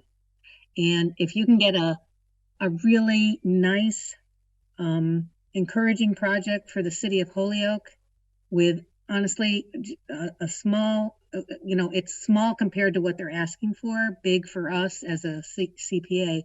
But I think this is our role, is to help bring about leveraging so that bigger projects can happen. Mike Falsetti, you have something you want to add? Basically, Mr. Chairman, I'm not going to vote for it. This is something that the city council, because of the nature of the size of this commitment, it's a good commitment. It's a good job, but I think it should go before the city council and the city of Holyoke to fund it. Taking that much money out of our we don't have a very large budget for our needs as a CPA community, as a CPA committee. This is taking a big chunk. It's a fine project, but I think you ought to go through the city council and the mayor and get the money from them to have us to take the hit on this for that amount of money. I'm not going to vote for it. So can I just include that if they're going for a grant money, one of the stipulations is that they have to have CPA funding in order to get into that round. If they don't have it, they go to the bottom of the barrel. And So if you want this project to happen, But we, just to be clear, specifically CPA funding, that's the only kind of local They- funding. I find that hard to believe. I just want, let's let's clarify. make sure we're all on, The applicant's hoping to weigh in. I see your hand. Yeah. let's ask Ladera. Thank you. There have to be CPA funding to get, What we need is a local match, and the state obviously knows what are community preservation communities. What we have already proposed is 250,000 of home funds. We've been working with Alicia, and I believe Alicia may have contacted Amy. Had she? I'm looking at Amy. Okay, because if for some reason CPA, I shouldn't say for some reason, if CPA decided not to fund, we would look at the home program. We need to show, the $500,000 in local match that's part of our budget, which is, about 3%, under 3%, and it will leverage over 16 million. But it's not specific CPA. I want to be honest on that. Although DHCD does know which communities are CPA, and there would be a question: why wasn't it CPA? I have not been contacted by Alicia, by the way. Okay. so Rose, I interrupted you. Just because that was a really important point, and I wanted to make sure I understood it. So I think you had a point beyond that you were making. No, I just want us to all understand that, when people come before us for, when there's time constraints on projects, and they're big projects, and Holyoke and CPA can put in a small portion of that to make it happen, then that's where we need to focus on things like that. So I guess, Ladera, is it possible that CPA could give you less than 250 and still maybe you could, come up with the funding? I'm not, so those are all questions I have, but CPA, I'm a big supporter, so. Thank you. CPA is truly that last piece that agree. is going to make this happen. Okay, I mean, this is a ready to proceed project. It's just the state has its timeline. If we weren't to get the 250 from CPA, we would be asking home funds, and my understanding is that the home funds are even more limited than the CPA funds. Thank you for clarity. Yeah, that's good information. Okay. Can we move to the next application? Does that work for people? You have something else you wanted to add at this point? I just had a question that maybe I didn't understand the process. I mean, even as an emergency application, we go before the city council, right? Yeah. Oh, okay, because I just sort of heard, like, I didn't want to be sidestepping that process. No, you're okay. So right. Great, thank you. Okay, so let's hang around, because we may have more questions for you as we potentially deliberate recommending funding to some of these people, for some of these projects to the city council, sorry. So let's jump to the next applicant for emergency funding, which is Scott's Tower, looking for $175,000. So,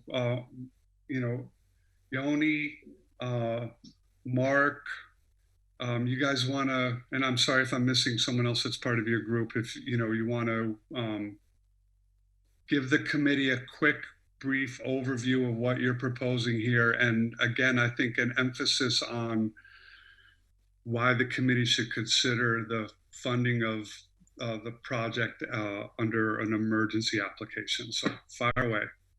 Absolutely. Thank you, Chair. And I'll try to be brief because if you recall, we gave a pre-application presentation on this project back in August. What we're proposing is to acquire 14.1 acres that are for sale north of Scott Tower. This is a historic park, the biggest park in Holyoke, that was once a beloved space and is now basically unused.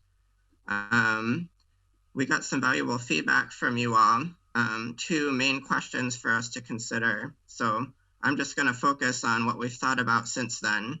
And by way of doing so, I'll hopefully explain why I believe we qualify under the emergency funding. So one of the questions was, why is this different from previous efforts to restore Scott Tower? You know, what community members are involved? Is there community support? This is, it's no question that this is a, you know, crisis period. The pandemic has revealed a lot about the fractures in society, and, you know, something that we're going to need to move forward with, that a lot of communities are noticing, is the need to invest in public outdoor infrastructure. So, you know, we think this is a prime time for Scott Tower to be revitalized going into the next few years. You know, here's some pictures of the historic park. We looked at some of these with you. A lot of cool history here.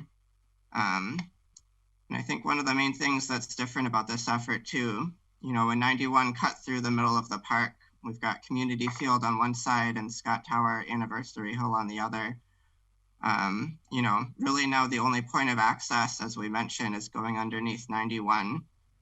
But these acres, you know, while protecting the land around the park, which we believe is vital to the revitalization process, also gives us the opportunity for new points of access to the park in a relatively flat area where we can have, you know, a natural setting, but include some of the park infrastructure, you know, tables and gazebos and so forth.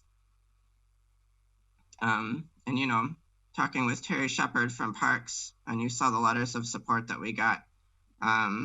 You know, when Community Field was revitalized in 2010 and is now a really beloved, well-used space, a real success story, the plan was always to make Scott Tower the next phase of that effort. So, you know, here's pictures from our site visit there. Amazing view of Holyoke from the top. There's your administrator, Amy, taking a nice selfie.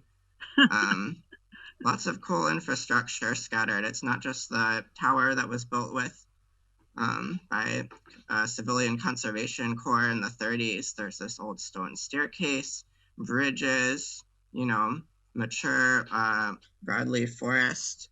You know, we're really envisioning something with a lot of different uses that can be broadly available to the community. So yeah, what we think is different now also is we have a partner in Kestrel Land Trust.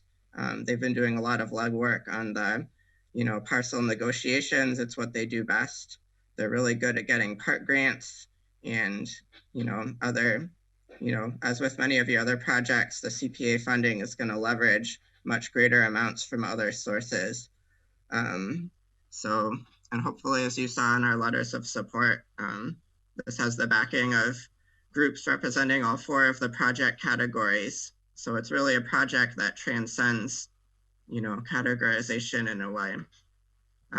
The other main question you wanted us to think about was, you know, what funding sources would we be leveraging and what would the timeline be? So at the time, we were still getting an appraisal done on the parcel. We didn't know exactly what it would cost or what the timeline would be from the property owner. So now we have that information, and it turns out it's an incredibly tight timeline in order to make this work. So the appraisal came in at $336,000. Kestrel, they're gonna sell it for a bargain value at $300,000. Kestrel Land Trust is willing to get funding for an additional $30,000 of that. And they're willing to take out a bridge loan for the rest. So the purpose of the CPA vote is to just have a contingency in place for them for their purchase and sale agreement. So roughly about 40% of the total costs, which come to $435,000. This is for the parcel acquisition, but also for the matching grant fund that we believe we're very well poised to get from the stateside version of the Land and Water Conservation Fund. We can also start to do some of the preliminary planning, architectural design work, community engagement, which is another requirement of a lot of these grants, community outreach. So roughly we're asking for about 40% of the total phase 1 project cost, what we're calling for the project. And I think what's good, or maybe it's a liability, I can't tell anymore, but you know, Kestrel Land Trust needs this to, you know, feel confident in taking out the bridge loan and moving forward. But we wouldn't actually need to draw out these funds until sometime in 2021. It's a little bit flexible. So hopefully that works in our favor as well. And then we're looking forward a little bit farther to 2022, 2023. You know, we want to get, you know, lots more funding. We think we're very well poised for a number of grants, including the park grant, Mass Trails, another round of Land and Water Conservation Fund. I've talked with the Historical Commission. There are grants we can get for restoring some of the historic infrastructure. And, you know, so timeline, I think, is why this qualifies for emergency funding. We're going to lose this opportunity again if we can't move very quickly on this. This property owner told us he needs to close by December 10th. We need a sale purchase agreement in place by then. That's when his loans are coming due, and he might go with another offer if we can't do it by then. You know, I want to point out that in 2019, there was already interest in this project when it came on the market, and it sold in just a matter of weeks before Kestrel or the city could even really approach an application. So, you know, I submit to the CPA committee. This is a really rare opportunity, and it's really going to be great for the city in all different ways. I just want to share one last thought, something I realized yesterday.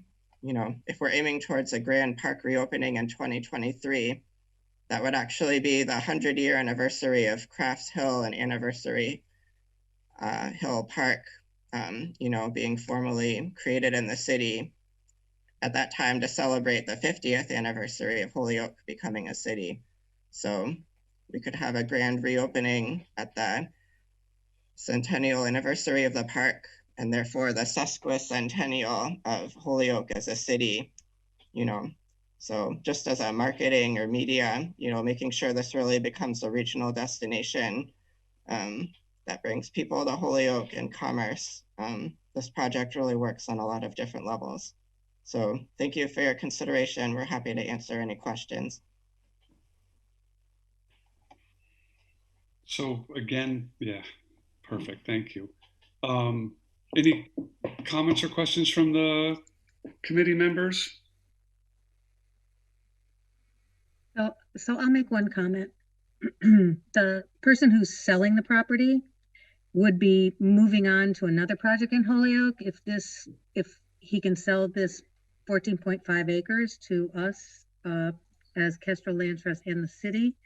And he would be putting in 90 condominium units on Holy Family Road, which is shovel ready.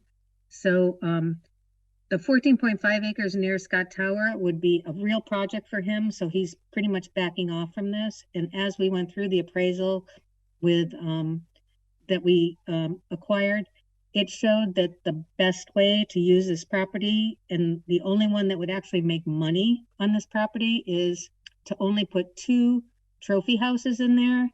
And instead of they can do 30 houses in there or 250 condominiums, but it would encroach on the tower itself, but it would also not be a great investment for an investor. So he wants to move on and do another project in Holyoke, which would bring in revenue to the city. And I think that in the long term, that enhancing Scott Tower will bring revenue to the city also. Yeah, and just further to that, from the planning board's point of view, you know, this parcel is something that, you know, we've been kind of aware in the background that the current owner had some thought of attempting to put a big condominium project in there, and it's not great territory for it. And we were really concerned. And I think, you know, it's great news that he can actually do what he wants on a piece of property that's much more suitable for it. You know, it Absolutely. ameliorates a bunch of our concerns. And although, you know, we have been too busy to bring this up and have a formal letter of recommendation to go with the ones from all of the other agencies that have statutory seats on the CPA, I think that, you know, I'm confident in saying that the planning board would be happy to see this. Mike, go ahead. Yeah, through the chair to Rose, could you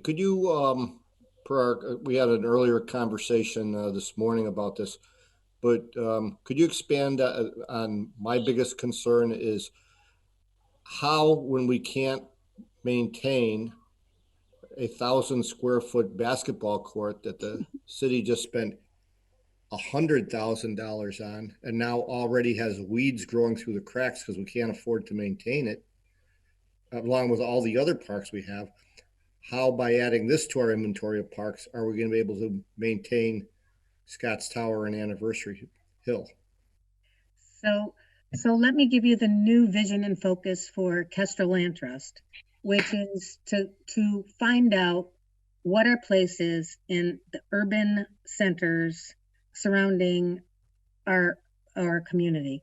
And one of the things we've realized is that there's only so much open space, and a lot of it is taken up in parks in the cities around us, in Chicopee, in Holyoke, in West Springfield, in Long Meadow, that the parks are where people want to live. So you bring in people from the outside who want to live near parks, but also if we start to engage in community support, Kestrel is willing to come in and start to write grants that would help to sustain the park systems, because that is open space in the urban community. Whereas in the other spaces that we do our work, we can protect farms, we can protect conservation areas and open space, but in cities that are urban, we need to recreate what we're doing. And one of the things we're looking at is how do we bring parks back to life? And this is like this enormous, it's like a little central park in the middle of an urban area. And one of the things we found out yesterday from the Energy and Environmental Agency is that they've been out there with some of the community workers in the area saying, what can we do here? And one of the projects that Pioneer Valley Planning is doing and putting money into is creating a trail that goes through Daybrook or accesses the Daybrook experience from the urban center in downtown and bringing them walking to Scott Tower. So it's connecting Mount Tom, East Mountain, and Scott Tower and all the other little parcels that we have, the basketball parcels, the Boys and Girls Club. All of those can be enhanced, and we can hopefully write grants that will access people to work in those areas, to do trails, to upgrade the little spaces that are bringing people together in small communities. So my question is there some sort of guarantee, right, that would be forthcoming from Kestrel that we've never had in the past, where we've had no help or support from them in places like Prospect Park or other ones that we already have existing in the city, that would now become forthcoming as we take on this Rose, new burden for them? I was going to say, Mark, do you want to address that? Sure. Yeah, absolutely. I just wanted to second. So I would say yes, Mike. You would definitely have a guarantee of our partnership for fundraising, as well as partnership for programming and working with volunteers on the site. I think Rosemary really hit it when she said, I think what's different about this, besides just the uniqueness and scope of the project, where we really think it can draw a lot of community support, is to build in fundraising for future maintenance right from the fundraising from the beginning of the project. So that's number one. And number two, through our outreach efforts, which we're going to need to do anyway for the revisioning of the park and the redesign of it, really start building community support and community networks for care, volunteer networks, friends of groups. And we've coordinated those for other conservation areas. And this is actually just primed for that type of effort. So we would be happy to commit to that. We're really looking forward to partnering with the city long-term on that. And then, if I could just add to one thing to Yoni's point, when he was talking about just the urgency, I just wanted to make one clarification. The landowner, as we understand it in negotiating with him, his loan that he took out to purchase the property comes due on December 11th. So he asked us for a closing date of December 10th, which is really tight. But we said, look, we'll try and do it for you, which is why this is an emergency application.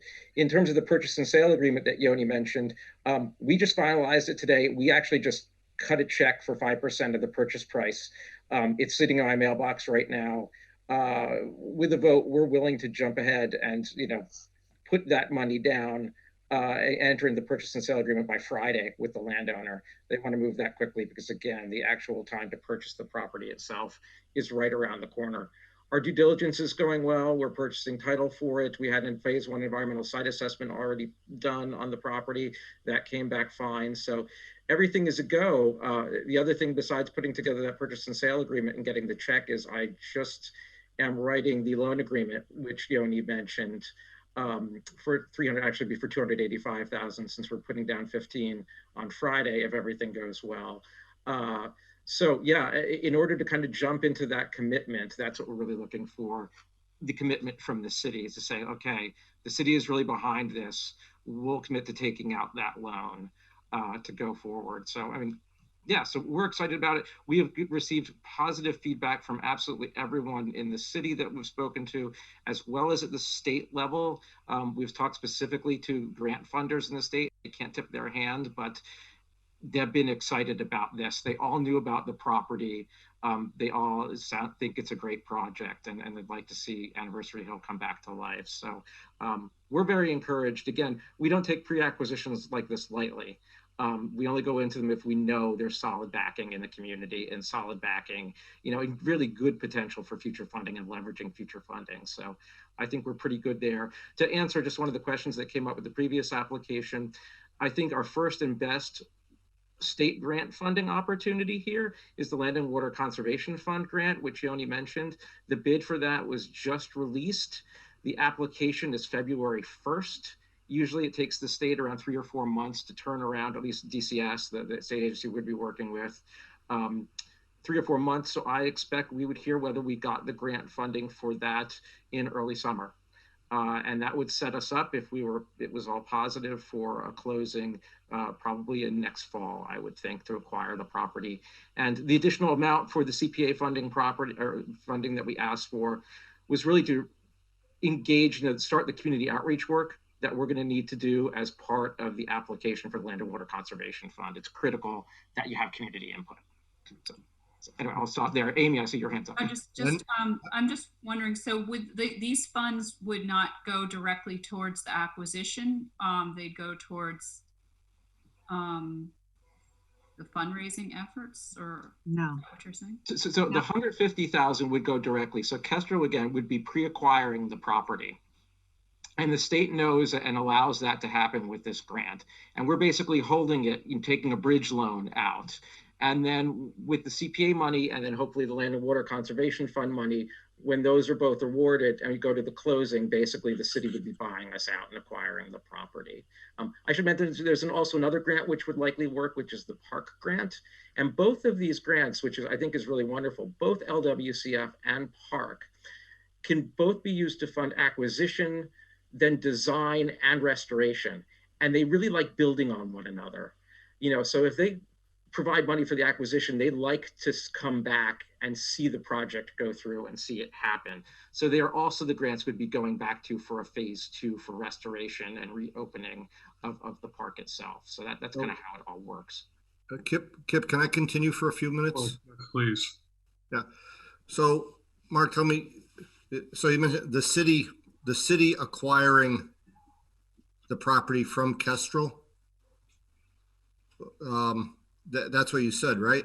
Yep, that's how it works. It's a pre-acquisition on our part. We are acquiring it with, again, a bridge loan, and we are not conserving it. Right. We're conserving, knowing that the hope is to transfer it.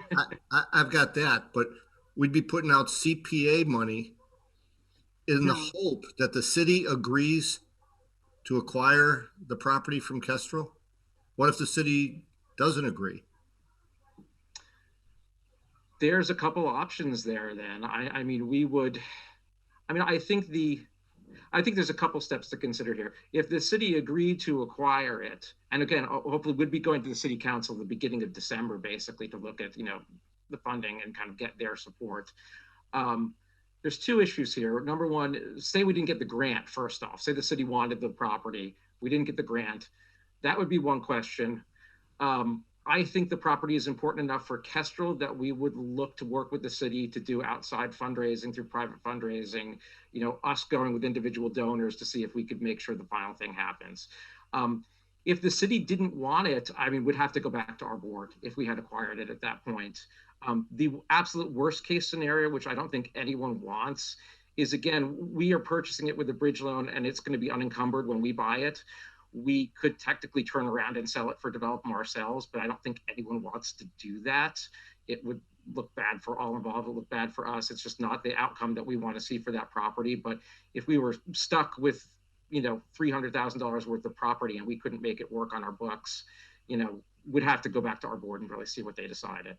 No, I'm just trying to get a few of these issues right out on the table right now, you know, because they're definitely going to come up in the council. And I know from going back when we had the community outreach, when we first began discussing CPA, and we had all the roundtables and the public input, not almost, every single group, every single roundtable, one of the projects for open spaces on every single questionnaire was Scott's Tower.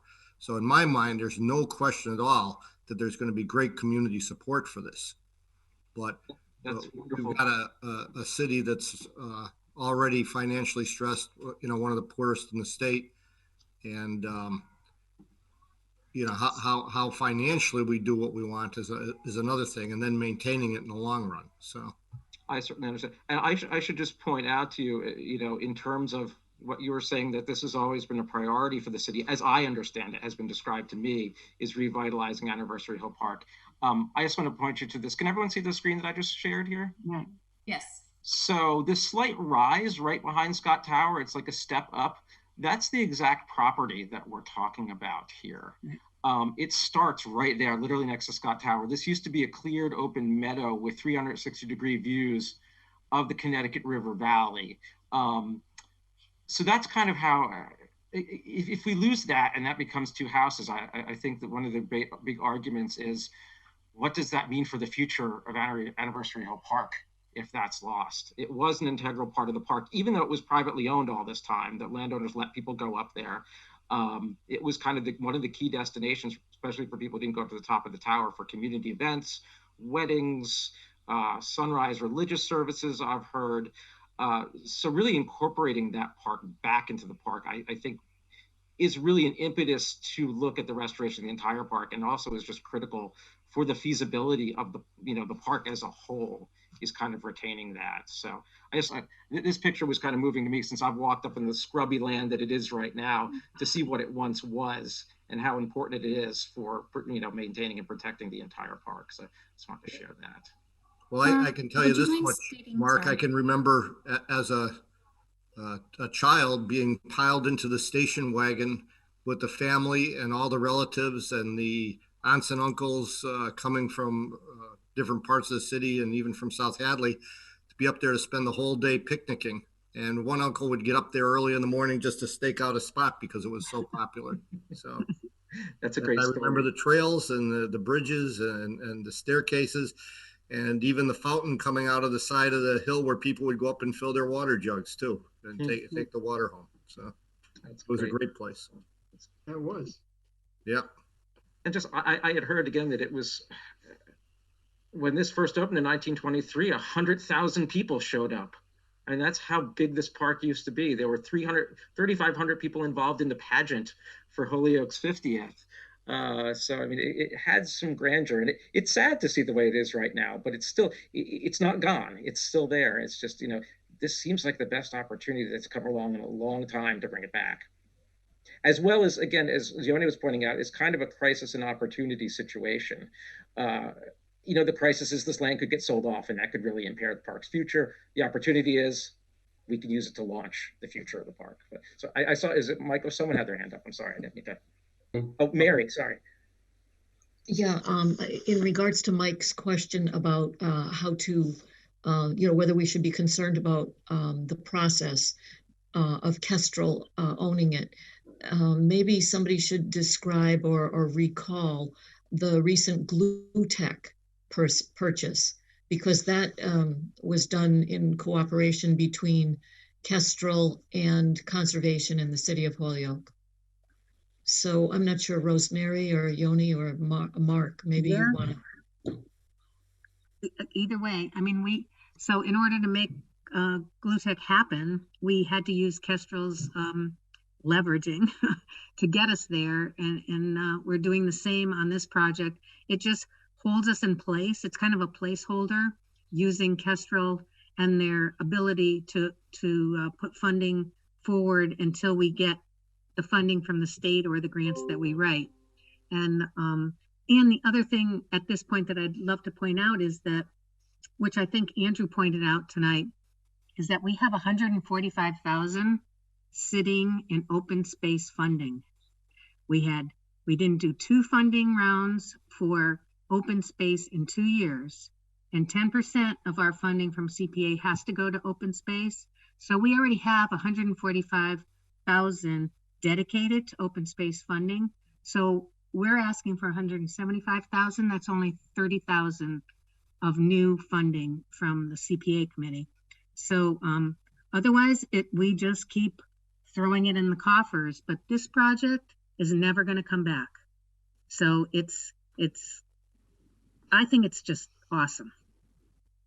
Anybody else want to talk about this project right now, or can we move on to the? I just have a quick question.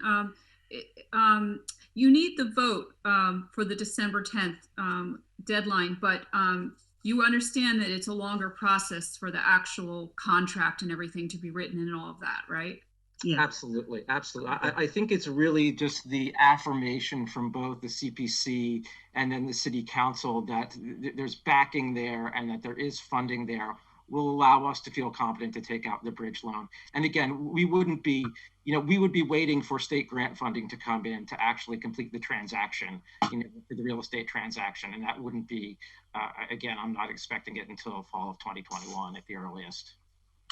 So let me, Mark, on that December 10th timeline, what if you didn't have an answer till December 16th? It's an excellent question. And the answer is we don't know. We're negotiating with a private individual here. I don't know. I only know his situation as he's described it to us. And he said that he had a lot of pressure to close by then in terms of, in terms of satisfying his current lender. It adds a big question mark. I think we're the best thing he has right now. He's gone down the path and hopefully he'd stick with us if it really came to that. But again, we promised him a good faith effort that we'd try and meet that December 10th deadline. I think that's what we're going to try and stick to. If not, it's going to toss it back to him and we'll see. All right. And my concern there, just so the rest of the committee is aware also, the next full council meeting is December 1st. I've got 2 options. I can either try and get it done on the floor, all right, which would be tough. I've had a pretty good track record so far. You have. This one, you could be giving me a real curveball in the 9th inning here. But Mike, would it help? Hang on. Go ahead. The more than likely route is that it would be sent to DGNR, Development and Government Relations, which meets on the 7th. So it'd go the 1st, the 7th, and then our next full council meeting. And that is providing it's successfully, first of all, it gets on the agenda for DNGR and comes out of there successfully. And then the next full council meeting would be the next Tuesday, which I think I don't have the calendar in front of me. Is it the 13th or something like that? Right. So would it be helpful that if the council knew that if we can do this on the floor and move it forward, and Chris gets his purchase and sale agreement anyway, that it would give the city councilors reason to be hopeful that he would move forward on the Holy Family Road project, which is 90 condominiums, shovel ready to go, which would bring revenue to the city. If we can help make that happen, that would be a good thing. And my suggestion, I got to be careful under all these COVID regulations about violating open meeting laws. Sure. I certainly couldn't begin a mass communication with the rest of the city council if if the committee, nothing stops the committee from sending packets and updates on a regular basis to the individual council members, so they have a chance to do their homework and know what we're talking about ahead of time. Right. I get it. All right. I do. Marco, I'm sorry. Yes. No, it's okay. I just wanted to reiterate that that Yoni had done a presentation in front of the Holyoke Historical Commission and received, general support and enthusiasm for the project. So, it's the city as a whole. I just wanted to point that out. Thank you. Anybody else, or can we move to the next emergency applicant, and then we're gonna circle back and see if we have any motions to fund, I think is how we'll handle it. So we're good. Stephen, you ready? Thank you for hanging in there for 90 minutes so far. A few minutes, no problem. Thank you guys. I'm very interested in how this board works, so I really appreciate you letting me listen in here. Obviously it's a public meeting. I know I get it, but I feel welcomed anyways. Long story short, I would like to table our emergency request another month, and it has nothing to do with the hour. It has to do with the circumstances of where we are as a city and other resources that are available. We still have the CDBG CARES money. That contract was signed last week. It was the beginning part of last week. We're starting to do limited outreach again, and we're going to be reaching out to landlords and others to get that going. We've also connected with wayfinders, and we've been trained on the raft process, which for Mr. Falsetti, that will answer your question. It is one for homeowners. They have a path for homeowners in that as well. So we're doing everything we can to find all the resources that are out there to connect Holyoke residents to, and the CPA isn't needed yet. Beautiful. I'm happy to take questions or let you folks keep moving. Well, I appreciate you hanging in there for 90 minutes to say that. I'm further on the agenda too with extensions. Well, so. I'm not sure we're going to get there. Okay. I'm here till the end. I'm at home. I got nothing to do. Okay. Stephen, one thing you had said was just that you would update us as we went on here in terms of what you saw in terms of need, and that you initially had said that you might not ask for 250,000 all at once, but might ask for a benchmark of funding to begin the program. So I just love to have a bit of your sense there. So we believe there's huge pent up demand out there. There's no question about it. What was the old adage? A recession is when somebody is in economic harsh. A depression is, we're getting closer to the depression where it's not that you know of somebody, it's that you know somebody. I think that's what it was. Something along. It's not when you know somebody that loses their house, it's when you lose your own house. Right.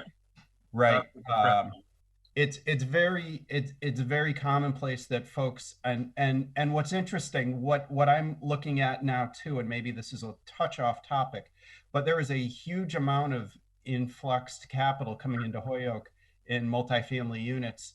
And with that means rents are going up as well. And I don't know if that has part of this equation or not, just something I'm thinking about and watching.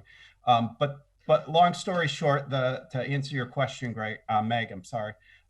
is we haven't done real quality outreach to have a sense of what the numbers are. We signed it last week. We had about 50 folks we were working with in the shoot that we signed the CDBG CARES contract last week. We had about 50 folks that we were working with that we're continuing to work with and get set up.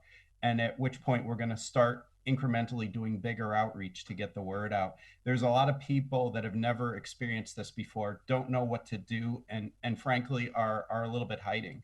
And we're working on our channels to get those folks out and get them to us.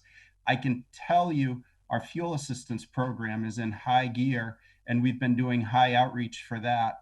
And we have around 4,000 applicants in and certified, ready to go for the winter, which is a quarter. We usually touch about 12,000 houses a year with that program. And 1,800 of the 4,000 are new. And that's a staggering number for us. That it's usually, you know, the way it works is seniors are the first group we look at as it makes perfect sense. Seniors will turn in an application over the summer more so than people my generation. We wait until we're cold and then we think about heating our house, as opposed to the elders that know it's going to get cold this winter. They know they don't have enough money to make ends meet, so they try and take care of that in the summer. And then you throw COVID in the mix and all bets are off, of course. But I didn't answer your question at all. I danced around it, quite frankly. But the reality is we believe there's huge pent-up demand, but we have resources and we're still working on trying to figure out what that is. And I feel like we're okay for another month. And you know, Mr. Foley's been very generous to say, let us know how it's going. We can do emergency meetings. We can do things of that nature. And so I just don't feel like this is the time to be asking for the resource yet. And I want to, and again, I have such great respect for the resource. I know I say it every time. It's true. We've been very generously awarded funds over the years.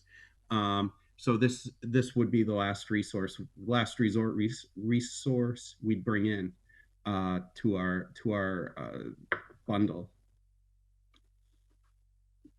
Thank you. Thank you. Anybody else? Didn't answer your question. I'm sorry. You did. You did a great job. As best you could. So any other questions for Stephen at this point? We're just going to, not take any action on his application today. He knows, again, for something like this, we're more than willing to meet on an emergency basis to address it. So I think with that, we probably conclude the 3 presentations, 2 of 3 that are seeking emergency funding. So I think the way logically to proceed would be to see if anybody has any motions to make about funding any of the applications that have come before us tonight. So, Mike Falsetti. Yes, Mr. Chairman, I'd like to fund the Scotts Tower application for the $175,000. It's all about CPA. It's all about the common good. It's all about Greater Holyoke. The benefits are immediate and long range. It'll change that neighborhood. It's a breath of fresh air, certainly, but it's a flower that's about to blossom. We're going to resurrect a resource that we all went to as kids all the time. And to bring it back like this and to marry it with other agencies and to marry it with trails and to bring it back to life and to what's really needed, a unique spot in the city that's everybody can use it, from the flats, Elmwood, Highlands, whatever the case may be. It's all accessible to all the citizens. It's exactly what the CPA was meant for. And I'd like to give, and it's certainly needed at the right time, because we possibly could lose it. And if we lose it, we may not get it back ever. So now is the time to do it this evening. And I'd like to make a motion that we award $175,000 for the Scott Tower application. And I would be very happy to second that. I think it's a great project. The opportunity will not come again. No. Any discussion? Anybody have any comments on the motion and a second to recommend funding of Scott's Tower? I'm not hearing any, so let's take a vote. All those in favor of recommending funding of the Scott's Tower, $175,000? Unanimous. There you go. I believe that was unanimous. Awesome. Beautiful. I hope, All right. I hope everybody noticed the big smile that Yoni had there. And Mark. Thank you, everybody. This is going to be a really good thing for Holyoke. Mark, what is your last name? It's Wamsley, Wamsley. What's your title, Mark? I'm the Conservation and Stewardship Manager at Kestrel.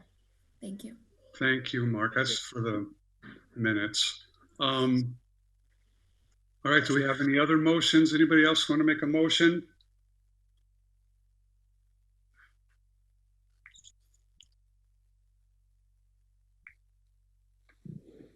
I think the motion. Go I'm ahead. sorry? Mike, the last motion on the table is, which I think we should vote on it. So we should have a motion. I think we should have a motion for us to fund the Wayfarers project for Library Commons 2 for $250,000. I have to speak up for a moment because I have to recuse myself for that because I work for Dietz and Company, who's the architect that's working on that project. But if I wasn't, I would be supporting that cause. Also, just one Is that a, it's is that a wayfinders. legitimate conflict, Marco? No, it shouldn't be. Does that preclude you from participating in a vote? I guess, do you have a financial interest? I guess that's probably You're what muted. Okay, go ahead. Because Dietz and Company is the architect working on that project, and if it gets forwarded because of our actions, I feel like Dietz and Company would in part benefit from that. So I've heard a little bit about the project. I've even participated a little bit on it. It's a great way to improve that area, but I don't think I can vote on it. That's why I didn't comment on it during the period, during the discussion. All right, so we had a motion. Have we had a second? I'll second. Okay, we have a motion and a second. The floor is open for discussion. Anybody have anything they want to say about this at this point? Michael Falsetti? Mr. Chairman, fellow committee members, I'm not for it. This amount of money and the scope of this project should be in front of the city council and the mayor. This takes too much of a bite out of our budget in a difficult time. This is something that the CPG fund should be used for, or the city should go out in whatever manner that they normally go out to fund projects of this size. It ought to be on them. I don't think it should come from this pocket of money. I just don't think it should. So I'm not going to vote for it. Okay. Anybody else have anything they want to add? Well, I think this is a lot of money, and it's something that we have to obviously think very carefully about. On the other hand, Ladara, can you just remind us how long we would have to commit this money to you to make, or for you to compete in the first couple of grant rounds? I estimated about 2 years. I'm hoping it's a lot less. I can't. So I you can't could hear be reapplying based on this for as long as 2 years? I'd say 1.5 years if we want to be. I mean, I'm hoping first round, but I'm an optimist. Because what I'm thinking here is just if we take things in sequence, and we have been told, we have extensions that we may or may not get to later in the evening. The VOC projects, one of the two has now been extended out for enough years that I read Steve's letter as being basically 123 Pine. If we have to get back to it, that's fine. So it's really only one of them that isn't likely to, have money coming back into the pot. And if we can put that money to work trying to leverage the funds for Library Commons, it becomes less of an immediate hit to our bottom line. And then when Steve's ready to come back to us for 123 Pine, we can look at those funds, 2 cycles down where we'll have had more time to build the funding up. Mm-hmm. So, it may be less of a huge bite than it looks like at first glance. And if there's a realistic shot at getting this funded in, January, March, April. Sorry, Ladar is signaling me. Oh, January, March, April of we submit our funding in January. Okay, so when do you hear back? We would probably hear for the first round in the summer. The mini round would be about a year. We would hope for summer, and I think that, so I'm sorry, I'm not good at adding up months in my head. I'm thinking a year and a half.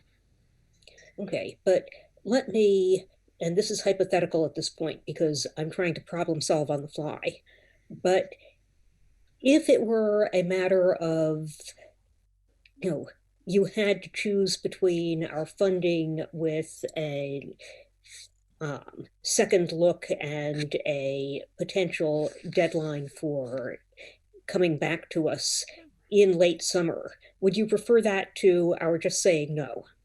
We would definitely prefer an award that timed out. Getting the award gets us into the January funding round. So thank you very much for coming up with some creative solutions. Yeah. So, I think that this is something where, it's obviously worth our while as a city if we can get the 16 million or so funding from the state based on this 250. Yes. If we can't do it and we're uncomfortable about having that money committed, I think we can put in a condition that says, and we can talk about whether it should be extendable or not.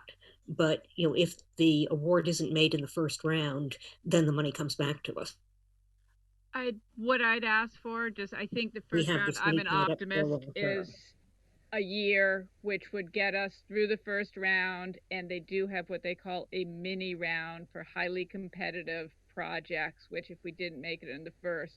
So I think a year would be phenomenal if we could. Yeah, it is a lot of money. I don't take this lightly, but it's a good project. It's a lot of units as compared to the other affordable housing projects before us. And, it seems to me like a reasonable allocation of resources. And again, we're not risking it long term. And I don't think, this is not the sort of thing that you see the city just giving grants to. So I think the alternative of asking them to go to the city council and saying, hey, take this out of the general fund, that's not realistic. It's a nice thought, but I just don't think it would happen. I agree. Well, Mike Sullivan. We haven't even had a certified number for free cash yet. So I can already tell you that probably wouldn't happen in a timely basis. I just want to make sure I'm hearing the numbers right. The state award that we're after is for $16 million. I believe it's 16.8 is the full funding. So that's the tax credit, some of the state soft money, that's everything. And the local piece of that we are proposing is the 250 CPC and 250 from City Home. We'd also get State Home too. Okay. Go ahead. And do you already have a commitment somewhere in the city for the other 250? We have started working with Alicia. They have a funding round as well. It's part of the same, I don't know if it's a chicken and egg or what it is you don't want to go in too early and tie things up for too long. So we're having the very same conversations regarding City Home. But the state would be making these awards, announcing them in January? No. The application is due in January, and they would make the award likely in the summer. Okay, so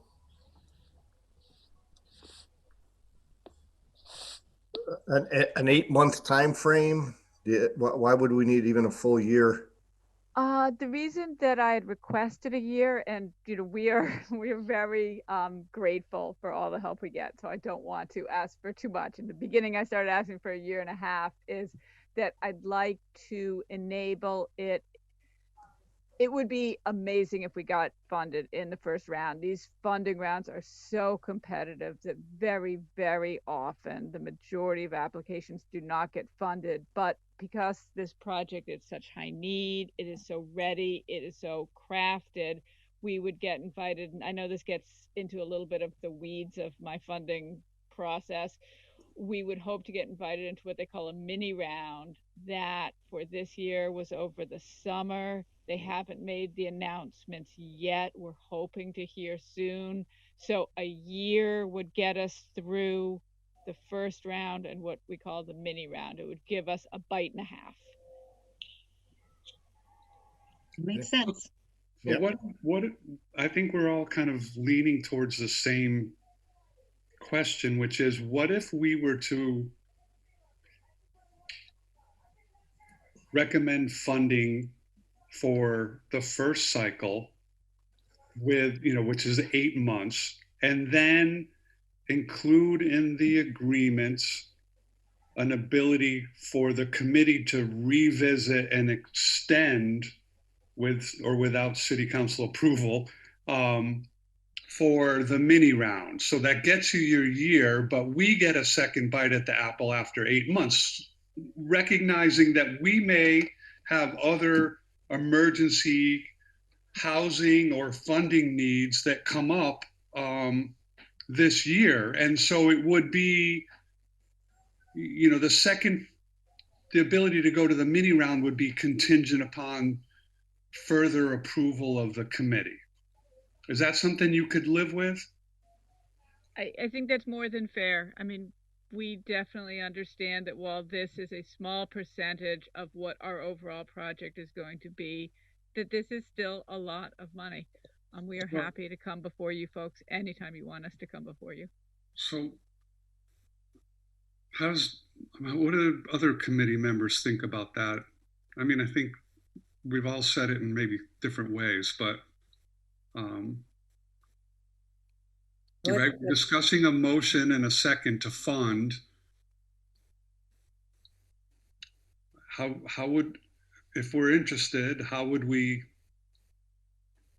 modify that motion or include this as a condition of funding, that it would be till, say, September 1st, 2021? Yeah, I think on that contingency, with an understanding that, I would say we should probably present it to the city council with that funding or with that deadline, and with a request that we be authorized to extend it for good cause for, up to, depending on how the rest of the committee feels, either the year or the year and a half that it would take to get through the various, the extra rounds if they become necessary. But if that sounds good, I will make that motion that we amend the motion to approve to include that contingency. And Mimi's the attorney, but if you want to make the wording something that I can present to the council and possibly get approved, that we just approve it for till that date, right? With the caveat that it may be extended for an additional 6 months at the will of the CPA committee. Yeah, no, I'm happy to word it any way that it's comprehensible. I didn't mean to be dictating so much as presenting a concept. I don't want to make it seem to the council like we're guaranteeing an 18, Yeah. That we're really looking at a strict timeline on this, and that we may it's going to be at our discretion whether to extend it or not come September. Okay, at your discretion being the city council or? No, the CPA committees. Yeah, okay, yeah, as long as we know, we can make that happen. Yeah. Just one thing that is important to keep in mind is that the whole, developing of the contract also takes time. So a lot of times with all that long, arduous process of getting a contract that everyone agrees on, that pushes the date out a lot of times, but maybe that won't be relevant in this particular case. I think this has been a problem, but once the commitment has been made, I think we want to stick to our original dates. And if it takes us a while to get it memorialized, so be it. But the dates are the dates. They shouldn't start creeping out just because okay. Just wanted to clarify that. Yeah. So September 2021 is the date you're thinking about right now? What was it? September 1st, 2021 plus 6 months if necessary? Or with our approval? Is that it, Mike? That, to me, that sounds presentable, you know? Yes. Three years doesn't seem right. Yeah. I think I'd be fighting a very uphill battle. All right. Right. So when you say I don't think we would get out of this room. Not this room, but Well, Yeah. I don't think we get out of this room, so they would never even take a bite at that. So, Amy, you have something else you want to add at this point? Just when you say 6 months, if necessary, you mean that would be then come before the CPC again to decide whether to Extend. Whether to extend. Yeah. So the deadline would be September 1st, 2021, for them to have a commitment for the funding to move forward with a condition that we can extend the contract, the term, that deadline by 6 months with a vote of the committee. Right. Sounds good. So I think, we have a first and a second that I think covers that. We understand what we're talking about for conditions. Anybody else have anything they want to add under discussion here? Let's call for a vote. All in favor of recommending to the City Council funding of $250,000 for Library Commons 2. Aye. Aye. In favor? All opposed? All right, thank you. 5 in favor, 1 opposed, 1 abstaining. Right. So as you understand now, our recommendation goes to the City Council. They're the authority that has the ability to fund or not fund. And then a contract will get negotiated, which is probably going to take a little bit of time. So But less time this time than in previous rounds, we hope. Right. Right. Yeah, So- it would be nice if these, went through as quickly as last time. Right. And hopefully. It's going to be tough. Good luck, Mike. Get it done. We've only got 2 council meetings, and we still haven't seen from room 1 the financial numbers we need, the free cash certifications, anything to set the tax rate or close out the year. Well, it sounds like you don't have much else to do other than vote on the CPA fund. That's right. Go get them. Well, don't forget we got backyard hens to deal with too. Forget. All right, so I think that takes care of that agenda item, right? Right. Thank you very You're much. free to leave, and you won't upset us and Kestrel people too. And Yoni, you don't have to hang around if you don't want to. You're welcome, but I'll probably I'm go sorry for about you having dinner. But thank you, everybody. This is wonderful. Thank you so much. Thanks, Mark. Thanks, Yoni. So it's getting late. It's 8:30. We have contract extension as the extensions and requests and legal opinions, and where do we want to do with that as the next one? My guess is that's going to take a long time. What's the will of the committee? Do we want to dive in and keep going, or do we want to call it a night and come back and deal with the rest of the agenda at another meeting, either a week, 2 weeks, a month? What do people want to do? We want to keep plugging away, or Mike Falsetti, you have your hand up. What do you think? Mr. Chairman, there's a number of applications for funding that I don't think will take a lot of time. It's either yay or nay. They're not intricate or involved. If it's the will of the board, I'd like to get some of these done so these people can get on with their projects. Again, they're not, I don't know, they're not that involved. What are we, Mike, help me understand what are we Are you looking? talking about the eligibility application? The eligibility applications, excuse me. Well, The the good eligibility thing with that is that we do have a little more time, till the end of the month to let them know. And also there is one question we're trying to figure out about one of them. But I do want to mention just quickly about the extensions that the Holyoke Boys. Wait a minute. Let's not jump to that. Let's stay focused on this conversation that we're having with Mike about whether or not we need to take any action on the eligibility and whether the committee is interested in continuing to meet or to reschedule something. So Mike, I think your question is about on the eligibility, but I don't know that the committee has to take any action at this point to determine whether these applications are eligible or not. Do you disagree with that? Well, I'd like to at least go on record as getting these people that they've got applications in for dollar amounts. And well, I mean, if it's the will of the board to call it a night, we'll call it a night. But well, no, hang on a second, Mike. I think you're misunderstanding. Kip, you were talking about agenda item number 7, contract extension policy. Mike Falsetti is talking about agenda item number 9. Am I correct on this? Correct. All right, so I'd like to make a motion, Mr. Chairman, that we table agenda item number 7. Do we have a second? A second. Can I just say one thing? We can't deliberate when we're tabling. It's important. We have to get back to the Holyoke Boys and Girls Club because they need to know if they're going to get reimbursed for the last part of their project, which will finish at the end of December. I think part of the issue is that unfortunately, it is not a simple answer. Okay. I'll just tell them we don't know. Okay. Thank you. So I'm just wondering, given that it's 8:35, if we have a lot of business left, I think we have at least an hour left. Like I can look at the agenda and I have 2 kids I'd like to put to bed. I've been working since 6 this morning. I'm like falling asleep at my desk.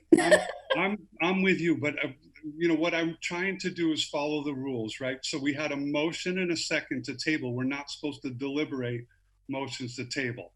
So, correct. And it's just to table this. We can make another motion to table and to adjourn, but let's deal with the motion and second to table agenda item number 7. So all in favor of tabling agenda item number 7? All right, thank you. All right. So that's against is Panich? I didn't want to interrupt protocol with a question that might be out of order, but I am concerned about one of the extensions. I mean, I would be happy to schedule an extra meeting if we need one. I think that's a good idea. Mr. Huntley has been very patient and he has an extension before us. And if he doesn't need us to talk about it tonight, then great, let's schedule a second meeting. But I don't want to blow him off after he's waited for 2.5 hours for us to get to this. I'm happy to come to the next meeting. Okay, thank you. Yay. My timeline is the same as Wayfinders about the application process. It's due in January. So we're just trying to be proactive with all this and not be 11th hour emergency application sort of scenario. Great. That's all. Then mark down my vote to table. Okay, so all right, what else? Do we have any? So we have a couple other agenda items. I'm willing to entertain a motion to adjourn and to schedule a next meeting, or if we anybody wants to take up any of these remaining agenda items, we can do that too. Meg, you want to make a motion? You're gonna have to open your eyes. I've tried so hard. Everyone's presenting and I was behind my hand yawning. I saw you. Embarrassing. I would love to make a motion to adjourn and schedule a time for us to have a like succinct, here are 2 things we're doing within the next week or 2.